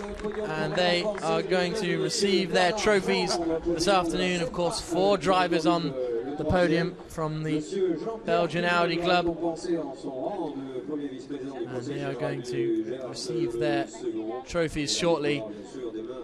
The Belgian national anthem, of course, applying also to Laurens Vanthoor, the man from Hasselt, which is the town in which Zolder is located, and where we'll be going in a few moments' time. It's a bit bright out there, isn't it, Stefan? Having a little sneeze, him and Marcus Winkelhock, obviously knowing each other from a long time ago. Stefan Ortelli, no doubt, delighted to win at a circuit he knows so well. 3rd place for Marc Basseng and Marcus Winkelhock in the alinkel.com Munich Motorsports Mercedes SLS. And a very strong performance from them. 2nd place, Frank Stippler and Oliver Jarvis for Team WRT. And the race winners, Laurens Vanthoor and Stefan Ortelli. And the WRT, the team's trophy handed to WRT as well. And they also are receiving their local liqueurs as a gift for performing so strongly here at Nogaro. It's a very rural, rustic venue, but it's given us a great weekend. Well, it's a great start to the 2012 season. You know, brand new format, 9 teams, 2 cars per team, 9 manufacturers, brand new tyres. Everybody really learned a lot more about the tyre in these 2 races this morning for GT3, but also for GT1. And when we get to Zolder in 2 weeks' time, depending on what the weather is, the teams will be much further down the road in understanding what they've got in their car than they were before they even started this afternoon's 1-hour race. Yep, absolutely. And we're also going to see different cars suiting different circuits as well. So Zolder, fairly different to this Nogaro circuit. Yeah, I mean, there's not really what I would call a high-speed corner here at Nogaro. In Zolder, there isn't anything that's specifically high-speed, but there's a couple of places which are quicker than we have here in Nogaro. So there's a premium put on traction as always, but the balance of the circuit would be more to quicker corners than would we have here. Zolder's also got a number of slow corners. They've got those 2 chicanes, and one of them in particular around the back of the circuit is very ponderous indeed. Nevertheless, it's the same for everybody, but I think that we can see a slight difference in the balance of the circuit from here in Nogaro to what we're going to go to in Zolder. The big factor in Zolder will be, are we going to get lovely weather as we have right now, or as we had last year, or are we going to get that kind of Belgium day where it's neither wet nor dry, or windy or not windy, or snowing or not snowing, and you know, it can't make up its mind what it wants to do day. Well, we'll find out in 2 weeks' time when we're there. Laurens Vanthoor has pretty much been the kind of revelation of today as well, hasn't he? Because Stefan Ortelli, we know what we're getting with him. He's a Le Mans winner. He's won most things that there are to win. But Laurens Vanthoor, 2009 German Formula 3 Cup champion, 2nd in the Macau F3 GP, Formula 3 GP, I should say. But there were question marks as to whether he could make it in a GT car. Well, I think those questions have been answered ably by his performance here this afternoon. He did a very, very good job indeed. He didn't make a mistake. He harried his teammate and forced him to give him the track and take the lead of the event. So Laurens Vanthoor, for me, in a way, has been the star of this afternoon's 1-hour race. Let's have a little look back at this first championship race of the 2012 season. So it was a good start for the Belgian Audi team, both of them holding their lead into turn 1 despite the attack of the Ferraris. An incredible start from Fred Makovicky too. This is on board with him as he sliced through the field after the lights went green, moving all the way up from 1st to 9th on the opening lap. Marc Basseng was very close to challenging Enzo Ede, did manage to get past eventually, tried the outside at turn 5, but that didn't work out. They gave us plenty of entertainment. After the pit stops though, the order changed between the Audis. Oliver Jarvis coming out in front of Laurens Vanthoor. Vanthoor fought him hard though, and there were a few lunges here and there. The WRT team trying to sort it out. There was one dive from Laurens Vanthoor which Jarvis recovered from, but a couple of laps later the move was made and the move was permanent. A very impressive move from him.